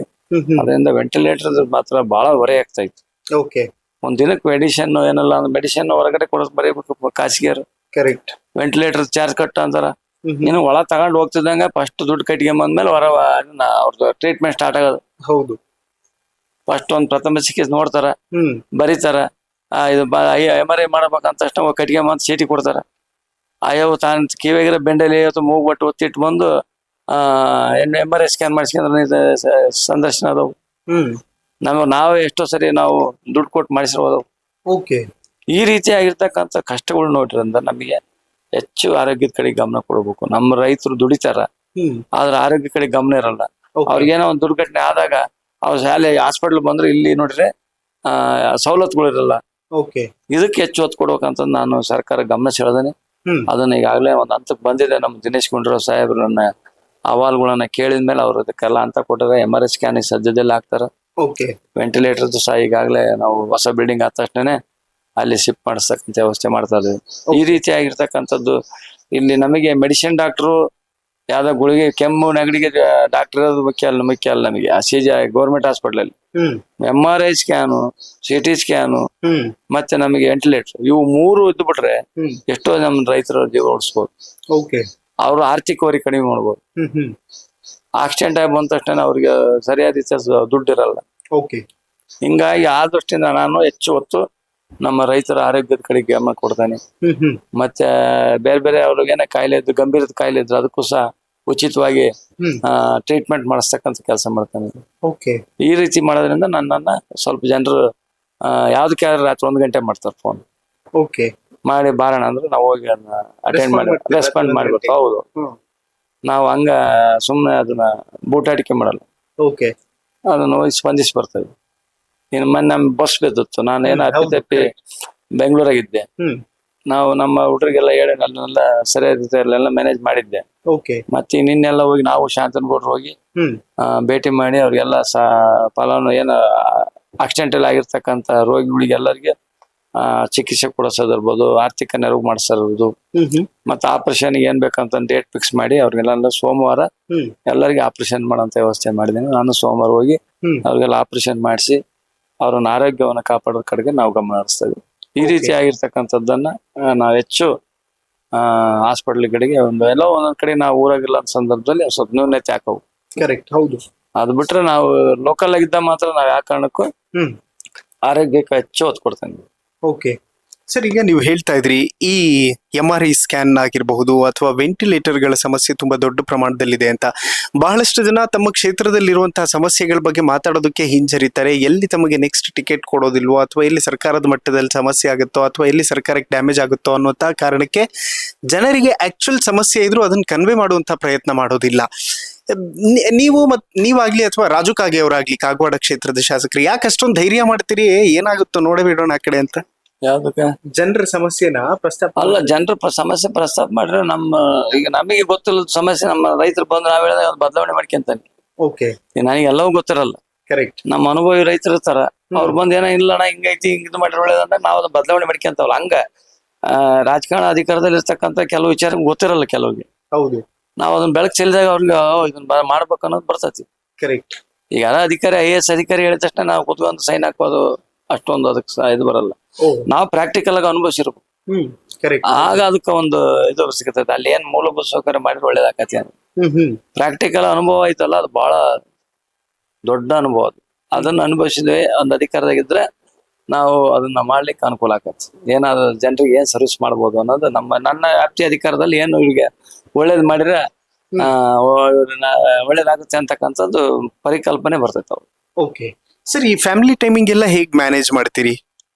ನನಗೆ ನಮ್ಮ ಕುಟುಂಬದವರು ಬಹಳ ನನಗೆ ಸಹಕಾರ ಕೊಟ್ಟರು. ಯಾಕಂದ್ರೆ ನಾನು ರಾಜಕಾರಣಕ್ಕೆ ಬಂದ್ಮೇಲೆ ಎಲ್ಲದಕ್ಕೂ ಸಹಕರಿಸಿ ಇವತ್ತು ನಾನೇನಾದ್ರೂ ಬೆಳಿಗ್ಗೆ ನಾನು ತಿಂಡಿ ತಿಂದು ಬಿಟ್ಟೆ ಅಂದ್ರೆ ಮತ್ತೆ ರಾತ್ರಿ 1 ಗಂಟೆ 12 ಗಂಟೆಗೆ ಬರೋದು. ನಾನು ಬರೋದು ಮನೆಗೆ, ಮತ್ತೆ ಮಧ್ಯಾಹ್ನ ಬರಲ್ಲ, ಯಾವಾಗ ಬರಲ್ಲ. ಈ ರೀತಿ ಇದ್ದಾಗೂ ಸಹ ಅವ್ರು ನನ್ನನ್ನ ಸಬಳಾಯಿಸ್ಕೊಂಡು ಅವ್ರು ನಾನು ಹೋಗಿರ್ತಕ್ಕಂಥದಕ್ಕೆ ಎಲ್ಲದಕ್ಕೂ ಸಹಕರಿಸಿದ್ಮೇಲೆ ಎಲ್ಲದಕ್ಕೂ ನಾನೀಗ ಒಂದು ಹಂತಕ್ಕೆ ಬರಕ್ ಕಾರಣ ಆಯ್ತು. ಓಕೆ, ನಿಮ್ ತಂದೆ ತಾಯಿ ಅವರೆಲ್ಲ ಜಮೀನು ಆಸ್ತಿ ಪಾಸ್ತಿ ಆ ಥರದ್ದೇನು ಮಾಡ್ಲಿಲ್ರಿ ಸರ್? ಅವಾಗ ಏನಿಲ್ಲ, ಎಲ್ಲ ಬಡವರಣ ಏನ್ ತರ್ತೀವಿ, ಜಮೀನ್ ತರ್ತೀವಿ. ನಮ್ದೇ ಕೂಲಿ ಮಾಡ್ಕೊಂಡ್ ತಿನ್ನಕಾರ ಜಮೀನ್ ತರ್ತೀವಿ. ಅದ್ರಾಗೂ ವಿಶೇಷವಾಗಿ ನಮ್ಮ ಸಮುದಾಯ ಅದ್ರಾಗೂ ಬಹಳ ಬಡತನ ಸಮುದಾಯ. ಹಂಗಾಗಿ ನಾವು ಪೌರ ಕಾರ್ಮಿಕರು ಇದ್ದಾಗ ನಮ್ಮ ಅಪ್ಪ ಅಮ್ಮರಿಗೆ ಸ್ವಲ್ಪ ಜಮೀನ್ ಇತ್ತು ಅಲ್ಲಿ ಹಳೆ, ಅದು ಕುಂದ್ವಡ್ದಾಗ ಅದು ಎಲ್ಲ ಮಾರ್ಕೊಂಡಾರ ನಮ್ಮ ಕುಟುಂಬದವ್ರು. ಹಿಂಗಾಗಿ ನಾವು ಎಲ್ಲ ಕಷ್ಟದಿಂದ ಬಂದಿದ್ದಾವ. ಈಗ ಒಂದ್ ಸ್ವಲ್ಪ ಎಲ್ಲಿ ವಾಸ ಮಾಡ್ತಿದ್ರಿ ಸರ್? ನಮ್ದು ಇಲ್ಲೇ ಗಾಂಧಿನಗರದಲ್ಲಿ. ಓಕೆ, ಅಂದ್ರೆ ಹೇಗೆ ಒಳ್ಳೆ ಏರಿಯಾನ ಅಥವಾ? ಅವೆಲ್ಲ ಸ್ಲಮ್. ನಮ್ದು ಎಲ್ಲ ದುಡಿಮೆ ಕೂಲಿ ಕಾರ್ಮಿಕರ ಏರಿಯಾ ಗಾಂಧಿನಗರ. ಓಕೆ, ಲೈಫ್ ಅಲ್ಲಿ MLA ಆದ ನಂತರ ದೇವರು ಪವಾಡಗಳನ್ನ ಮಾಡ್ಬಿಟ್ಟ ಅಂತ ಅನ್ನಿಸ್ತದೆ ಸರ್ ನಿಮಗೆ? ಪವಾಡಕ್ಕಿಂತನೂ ನಾವು ಶ್ರಮಕ್ಕ ಫಲ ಕೊಟ್ಟರು ಜನ ಅಂತ. ಪವಾಡ ಇಲ್ಲಿ ಲೆಕ್ಕಲ್ಲ, ಯಾರು ಪವಾಡ ಮಾಡಕ್ ಬರಲ್ಲ. ನಾವು ಕುತ್ಕೊಂಡ್ ಹಿಂಗ ಪವಾಡ ಮಾಡ್ತಾವ ಯಾವ್ದು ಆಗಲ್ಲ. ಕರೆಕ್ಟ್. ನಮ್ ಶ್ರಮ, ನಮ್ಮ ಜನರ ನಾಡಿ ಮಿಡಿತ, ರೈತರ ನಾಡಿ ಮಿಡಿತ ತಿಳ್ಕೊಂಡು ಆ ದಾರಿಯಾಗ ಹೋದ್ರು ಮಾತ್ರ ನಮಗೆ ಅಲ್ಲಿ ನಮ್ ರೈತರು, ನಮ್ಮ ಮತದಾರರು ನಮ್ಮನ್ನ ಕೈ ಹಿಡಿತಾರ. ಇಲ್ಲಾಂದ್ರೆ ನಮ್ಗೆ ಯಾವ ಪವಾಡ ಮಾಡಿ ಕುಂತ್ಕೊಂಡು ಈಗ ಪವಾಡ ಮಾಡ್ತಾವಂದ್ರೆ ಆಗಲ್ಲ. ಎಲ್ಲಿ ಬಸವಣ್ಣನ ನಾವು ಅನುಯಾಯಿಗಳಾಗ್ಬೇಕು. ಕಾಯಕವೇ ಕೈಲಾಸ. ನಮ್ಮ ಕಾಯಕ ನಿಷ್ಠೆ ನಮ್ಮ ಅದ್ರಲ್ಲಿರ್ಬೇಕು. ಪವಾಡ ಮಾಡೋದ್ರಿಂದ ಯಾವ್ದಿಲ್ಲ. ಓಕೆ ಸರ್, ಕ್ಷೇತ್ರಕ್ಕೆ ಮೇಜರ್ ವರ್ಕ್ ಅನ್ನುವಂಥದ್ದು ಏನಾದ್ರು ಲಿಸ್ಟ್ ಅಲ್ಲಿ ಇಟ್ಕೊಂಡಿದ್ದೀರಾ ಎಜುಕೇಶನ್ ಸೆಕ್ಟರಿಗೆ? ಈಗಾಗಲೇ ನಾನು ನಮ್ಮ ಮಾಯಕೊಂಡ ಕ್ಷೇತ್ರ ಹೆಡ್ಕ್ವಾರ್ಟರ್ ನಂದು, ಅದು ಅಲ್ಲಿ ಈಗಾಗಲೇ ಮೂಲಭೂತ ಸೌಕರ್ಯ ಬಹಳ ಕಡೆ. ಈಗ ನಾನೀಗ ಅಲ್ಲಿ ಒಂದು 6 ಕೋಟಿ ರೂಪಾಯಿ ಒಂದು ಬಸ್ ಸ್ಟ್ಯಾಂಡ್ ಅನ್ನ ಈಗಾಗಲೇ ನಿರ್ಮಾಣ ಗುದ್ಲಿ ಪೂಜೆಗೆ ರೆಡಿ ಮಾಡ್ಕೊಂಡಿದ್ದೇನೆ. ಮತ್ತೆ ನಮ್ಮ ಅದರಲ್ಲಿ ಇರ್ತಕ್ಕಂಥದ್ದು ಅಲ್ಲಿ PSC ಇತ್ತು, ಈಗ ಅದು ಸಮುದಾಯ ಆರೋಗ್ಯ ಕೇಂದ್ರ ಮಾಡಿದ್ದೀನಿ. ಮತ್ತೆ ನಮ್ದು ಮದಕರಿ ಇವರ ನಾಯಕರ ಸಮಾಧಿ ಇತ್ತು, ಅದು ಜೀರ್ಣೋದ್ಧಾರಕ್ಕೆ ಈಗಾಗಲೇ ಹಣವನ್ನು ಬಿಡುಗಡೆ ಮಾಡಿಸಿದ್ದೀನಿ. ಮತ್ತೆ ಬೇರೆ ಬೇರೆ ಏನು ಅನೇಕ ಮತ್ತೆ ನಮ್ಮ ನಾಲೆಗಳು ಬರ್ತಾವ ನಮ್ಮ ಏರಿಯಾದಲ್ಲಿ, ಚಾನಲ್ ನಾಲೆಗಳು ಇರ್ಬೋದು, ಗೇಟ್ ಇರ್ಬೋದು, ಅವಕ್ಕೆಲ್ಲ ಈಗಾಗಲೇ ಒಂದು 70-80 ಕೋಟಿ ರೂಪಾಯಿ ಅನುದಾನವನ್ನ ಬಿಡುಗಡೆ ಮಾಡಿಸಿದ್ದೇವೆ. ಈ ರೀತಿ ನಮಗೆ ರೈತರಿಗೆ ನೀರು ಸರಾಗ ಮಾಡಲ್ಲ, ಕಡೆಯಲ್ಲಿ ಇರ್ತಕ್ಕಂಥ ರೈತರಿಗೆ ನೀರು ಮುಟ್ಬೇಕಂತಕ್ಕಂಥ ದೃಷ್ಟಿ ಇಟ್ಕೊಂಡು ನಾಲೆಗಳು ರಿಪೇರ್ ಇರ್ಬೋದು, ಗೇಟ್ ರಿಪೇರ್ ಇರ್ಬೋದು, ಮತ್ತೆ ಬ್ರಿಡ್ಜ್ಗಳು ಇರ್ಬೋದು, ಈ ರೀತಿ ಎಲ್ಲವೂ ಸಹ ಈಗಾಗಲೇ ಮೊದಲನೇ ಹಂತದಲ್ಲಿ ಮಾಡ್ತಾ ಇದ್ದಾರೆ. ಓಕೆ, ಫೈನಲ್ ಕ್ವಶನ್ ಸರ್, ಈ ಇಡೀ ಸಕ್ಸಸ್ ಜರ್ನಿಯಲ್ಲಿ ಯಾರನ್ನ ತುಂಬಾ ಮಿಸ್ ಮಾಡ್ಕೋತೀರಿ ಮತ್ತು ಏನನ್ನ ಹೆಚ್ಚು ಮಿಸ್ ಮಾಡ್ಕೋತೀರಿ ಅಂತ? ಅದೇ ನಮ್ಮ ಕುಟುಂಬದಲ್ಲಿರ್ತಕ್ಕಂಥ ಅಕ್ಕ ತಂಗಿಯರನ್ನ ನಾವು ಮಿಸ್ ಮಾಡ್ಕೊಂಡ್ರೆ, ಅವರೇ ನಮ್ಗೆ ಬಹಳ, ನಮ್ಮ ತಂಗಿನ ಬಹಳ ನಮ್ಗೆ ಅವರೇ ಮಿಸ್ ಆಗಿರೋದು ನಮ್ಗೆ. ಅದು ಒಂದು ಬಹಳ ನೋವು. ನಮ್ಮ ಅಮ್ಮ ಅಪ್ಪ ಅವರೆಲ್ಲರೂ ಸಹ ಇದ್ದಿದ್ರೆ ನಮ್ಗೆ ಎಷ್ಟೋ ಒಂದು ಆತ್ಮಸ್ಥೈರ್ಯ ತುಂಬ್ತಿದ್ರು, ಸ್ವಲ್ಪ ಇದ್ದವ ನಾವು ಸರಿಪಡಿಸ್ತಿದ್ರು. ಈ ತರ ನಾವು ಬಹಳ ನೋವನ್ನು ಅನುಭವಿಸ್ತಾ, ಅದೇ ಒಂದು ಮಿಸ್ ಆಗಿದೆ ಸರ್. ಯಾವತ್ತಾದ್ರೂ ಲೈಫ್ ಅಲ್ಲಿ ತಾಯಿನೋ ಅಥವಾ ನಿಮ್ಮ ತಂಗಿಯವರು ಏನೋ ಒಂದು ಸಣ್ಣ ವಸ್ತು ಕೇಳಿದಾಗ ಅದನ್ನ ಕೊಡಿಸೋದಕ್ಕೂ ಪರದಾಡಿರುವಂತಹ ಸನ್ನಿವೇಶಗಳಿರುತ್ತೆ. ಆ ತರದ ಸನ್ನಿವೇಶ ಬಂದಾಗ ನೊಂದ್ಕೊಂಡಿದ್ದೀರಿ? ಅಂತವ್ 100 ಆಗಿದ್ವು ಸರ್. ಯಾವ ಎಲ್ಲ ಘಟನೆಗಳು ಜೀವನದಲ್ಲೇ ಅದು ಆಗ್ಬಿಟ್ಟವು. ಅವ್ರೇನೋ ಒಂದ್ ಹೇಳ ನಾವು ತಂದು ಕೊಡಲ್ಲ, ಮಾಡಲ್ಲ. ಅವ್ರಿಗೆ ನೋವಾಗ್ಯದ, ಅವ್ರಿಗೆ ಎಷ್ಟೋ ನೋವು ಕೊಟ್ಟದ, ನೋವು ಕೊಟ್ಟಿದ್ದೇವೆ ನಾವು. ಈ ರೀತಿ ಆದಂತ ಬಾಳ ಅದಾವು. ಆ ತರ ನಾವು ಬಾಳ ಅದನ್ನೆಲ್ಲ ಅನುಭವಿಸಿ ಬಂದ್ವಲ್ಲ, ಅದು ಹೇಳಕ್ ಆಗಲ್ಲ, ಅಷ್ಟೊಂದು ನೋವು ನಮ್ಗೆ. ಏನ್ ಕೊಡ್ಸೋದಕ್ಕಾಗಿರ್ಲಿಲ್ಲ ಸರ್ ಆ ಟೈಮಲ್ಲಿ? ಎಲ್ಲ ವಸ್ತು ಅಲ್ರಿ ಸರ್, ನಾವು ಒಂದ್ ಸಣ್ಣ ವಸ್ತು ಕೊಡ್ಸಕ್ಕೂ ನಮ್ಮಲ್ಲಿ ಅಷ್ಟೊಂದು ಆರ್ಥಿಕವಾಗಿರುತ್ತೆ ಅಲ್ಲಿ. ಓಕೆ. ಆ ತರ ಇದ್ದಂತ ಏನ್ ಕೇಳ್ತಾ ಇದ್ರು ಸರ್ ನಿಮ್ ತಂಗಿ? ಇಷ್ಟಪಟ್ಟು ಏನ್ ಕೇಳಿದ್ರು? ಏನಂದ್ರೆ ಅವರು ನಮಗೆ ಬೇಕಾಗಿರ್ತಕ್ಕಂಥದ್ದು ಏನಾದ್ರು ಅವ್ರು ಕೇಳಿದಿರ್ತಕ್ಕಂಥದ್ದು ಏನಾದ್ರು ವಸ್ತು ಇರ್ಬೋದು, ಆ ವಸ್ತುಗಳು ಕೊಡ್ಸಕ್ ಆಗಿಲ್ಲ ಕೆಲವೊಂದು. ಅವಾಗ ನಮಗೆಲ್ಲ ಬೇಸ ಈಗ ಅನಿಸ್ತಾ ಇತ್ತು, ನಾವು ಅವ್ರನ್ನ ಕಳ್ಕೊಂಡ್ಮೇಲೆ ಗೊತ್ತಾಗಿತ್ತು. ಓಕೆ. ಈ ಸಿನಿಮಾಗಳಲ್ಲೆಲ್ಲ ಬರುತ್ತಲ್ಲ ಸರ್, ಒಂದಷ್ಟು ಸ್ಯಾಡ್ ಸಾಂಗ್ ಗಳು ಬರುತ್ತೆ ನೋಡಿ, ಅಣ್ಣ ತಂಗಿಯರ ಈ ಬಂಧ, ಆ ತರದ್ದೆಲ್ಲ ಸಿನಿಮಾಗಳು ನೋಡಿದಾಗ ಫೀಲ್ ಆಗುತ್ತಾ ಪರ್ಸನಲಿ ನಿಮಗೆ? ಫೀಲ್ ಆಗಿದ ನಡೆದವು, ಫೀಲ್ ಆಗಿಬಿಟ್ಟವಲ್ಲ, ಬಹಳ ಕಷ್ಟ ಅವು ನೆನ್ಸ್ಕೊಂಡ್ರು. ಆದ್ರೂ ನಾವು ಅವ್ರ ನೆನಪಿನಲ್ಲೇ ನಾವು ಜೀವನ ಮಾಡ್ಬೇಕು, ಅವರ ಒಂದು ಇದಕ್ಕೆ ಧಕ್ಕೆ ಆಲ್ದಂಗೆ ನಡ್ಕೋಬೇಕು, ಅವ್ರ ಏನ್ ಆಸೆ ಇತ್ತಲ್ಲ ಅದನ್ನ ನೆರವೇರಿಸ್ಬೇಕಂತಕ್ಕಂಥ ಆ ಕಡೆ ಗಮನಿಸ್ತು.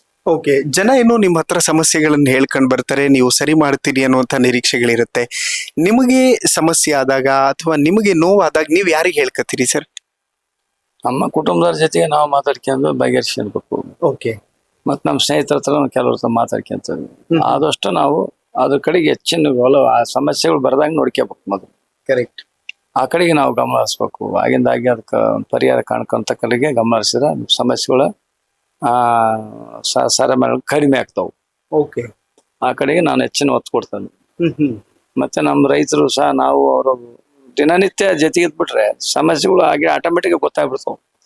ನಾನೇನ್ ದಾರಿ ತಪ್ತದನಿ, ನಾನೇ ಆ ದಾರಿಗೆ ಹೋಗ್ಬೇಕು, ನಮ್ಮವ್ರು ಏನೇ ಹೇಳ್ಬೇಕು, ಅವ್ರು ಏನ್ ಹೇಳ್ಬೇಕು ಅನ್ನೋದ್ ಬಗ್ಗೆ ನಮ್ಮಲ್ಲಿ ಪರಸ್ಪರ ಚರ್ಚೆ ಆಗಿಬಿಡ್ತೈತಿ. ಕರೆಕ್ಟ್. ಹೌದು. ಅವರು ನಮ್ಮ ಇದು ಸಂಬಂಧ ದೂರ ಆದಾಗ ನಮಗೆ ಇವೆಲ್ಲ ಉದ್ಭವ ಆಗಲ್ಲ. ಜನರ ನಡುವೆ ಇರ್ಬೇಕು ನಾವು. ಓಕೆ ಸರ್, ಬದುಕಲ್ಲಿ ಯಾವುದು ಅಸಾಧ್ಯ ಅಲ್ಲ ಅನ್ನುವಂತಹ ಸಂದೇಶ ಒಂದು ಇದೆ. ನಿಮ್ಮ ಬದುಕನ್ನ ಒಂದು ಸತಿ ನೋಡಿದಾಗ ಫೈನಲಿ ಕಾರ್ಯಕ್ರಮದ ಮುಖಾಂತರ ಏನ್ ಹೇಳೋದಕ್ಕೆ ಇಷ್ಟಪಡ್ತೀರಿ ನಿಮ್ಮ ಕ್ಷೇತ್ರದ ಜನರಿಗೆ? ನಾವು ಏನಿಲ್ಲ, ನನ್ನ ಮತದಾರರ ದೇವರುಗಳಿಗೆ ಹೇಳೋದು, ನಮ್ ಮನೆ ಮಾಡೋದು, ನಮ್ಮ ಒಂದು ಸರ್ವಿಸ್ ಏನ ಮನುಷ್ಯನಿಗೆ ಒಂದು ಅವಕಾಶ ಸಿಕ್ಕಾಗ ಒಳ್ಳೆ ಒಂದು ಸರ್ವಿಸ್ ಮಾಡ್ತಕ್ಕಂಥದ್ ಕಡೆಗೆ ನಾವು ಗಮನ ಹರಿಸ್ಬೇಕು. ಮತ್ತೆ ಆ ಎಲ್ಲವನ್ನು ಸಹ ಬಹಳ ಆಸೆ ಇರ್ತಾವ, ನಾವೇನೋ ಈ ತರ ಮಾಡ್ಬೇಕು ಗುರಿ ಇಟ್ಕೊಂಡ್, ಆದ್ರೆ ಎಲ್ಲವನ್ನ ನಿರೀಕ್ಷೆ ಮಾಡ್ಲಿಕ್ಕೆ ಗುರಿ ಮುಟ್ಟಕ್ ಆಗಲ್ಲ. ಕೆಲವು ಹಂತದಲ್ಲಿ ನಾವು ಎಡಬಹುದು, ಅದನ್ನ ತಿದ್ದತಕ್ಕಂಥ ಕೆಲಸ ನಮ್ಮ ಹತ್ತಾರು ಮಾಡ್ತಾರ. ನಾನು ಸಹ ತಿದ್ಕೊಂಡು ಕೆಲಸ ಮಾಡ್ಕೊಂಡು ಹೋಗ್ತಕ್ಕಂಥ ಕೆಲಸ ಕಡೆ ಗಮನ ಹರಿಸ್ತೇನೆ. ನನ್ನ ಕ್ಷೇತ್ರದ ಮತದಾರ ನಾಡಿ ಮಿಡಿತ ಯಾವ ರೀತಿ ಅದ್ರಂಗೆ ಹೊಂದ್ಕೊಂಡು ಅದಕ್ಕೆ ಸ್ಪಂದಿಸಿ ಕೆಲಸ ಮಾಡೋದ್ರ ಕಡೆಗೆ ನಾನು ಹೆಚ್ಚು ಒತ್ತನ್ನು ಕೊಡೋದ್ರ ಜೊತೆಗೆ ಅದರ ವಿಶೇಷವಾಗಿ ನಮ್ಮ ಸರ್ಕಾರ ಕೊಟ್ಟಿರ್ತಕ್ಕಂಥ ಗ್ಯಾರಂಟಿ ಯೋಜನೆಯನ್ನು ಇವತ್ತು ಸಮರ್ಪಕವಾಗಿ ನಾವು ಕೊಡ್ತಾ ಇದ್ದೀವಿ. ಅದು ಅಭಿವೃದ್ಧಿಗೂ ಸಹ ಹೆಚ್ಚು ಒತ್ತು ಕೊಡೋಕೆ ಪ್ರಾಮಾಣಿಕ ಪ್ರಯತ್ನ ಮಾಡ್ತೇನೆ. ಇನ್ನೇ 2 ವರ್ಷ ನಮ್ಮ ಸರ್ಕಾರ, ಅದು ಸಿದ್ದರಾಮಯ್ಯ ಸರ್ಕಾರ ಈ ಒಂದು ಅವಕಾಶ ಕೊಟ್ಟಿದೆ. ನಾವು ನಮ್ಮ ಶಕ್ತಿ ಮೀರಿ ನನ್ನ ಕ್ಷೇತ್ರಕ್ಕೆ ಅಭಿವೃದ್ಧಿ ಮತ್ತೆ ನನ್ನ ಜನರ ಕೆಲಸಗಳು ಮಾಡ್ಲಿಕ್ಕೆ ಪ್ರಾಮಾಣಿಕ ಪ್ರಯತ್ನ ಮಾಡ್ತೇನೆ ಅಂತಕ್ಕಂಥ ಮಾತನ್ನ ಹೇಳಕ್ ಬಯಸ್ತೇನೆ. Okay, thank you so much sir, ಬಹಳ ಖುಷಿ ಆಯ್ತು. Thank you. ಓಕೆ, ನೋಡಿದ್ರಲ್ಲ ವೀಕ್ಷಕರೇ, ಇದಿಷ್ಟು ಮಾಯಕೊಂಡ ವಿಧಾನಸಭಾ ಕ್ಷೇತ್ರದ ಶಾಸಕರು ಬಸವಂತಪ್ಪ ಅವರ ಮಾತುಗಳು. ಮನಸ್ಸಲ್ಲಿ ನೋವುಗಳು ನೂರಾರಿದ್ದರು, ಕನಸುಗಳು ಸಾವಿರಾರು. ಆ ಕನಸುಗಳನ್ನ ನನಸುಗೊಳಿಸುವಂತಹ ನಿಟ್ಟಿನಲ್ಲಿ ಮಾಯಾಕೊಂಡದಲ್ಲಿ ಒಂದು ಅದ್ಭುತವಾದಂತಹ ಪ್ರಯತ್ನ ಅವ್ರ ಕಡೆಯಿಂದ ಆಗ್ತಾ ಇದೆ. ನೋಡ್ತಾ ಇರಿ ಹೆಲೋ ಹಿಂದೂ. ನಾನು ಸೈಯದ್ ಹಿದಾಯತ್, ಸೈನಿಂಗ್ ಆಫ್ ದಾವಣಗೆರೆಯಿಂದ.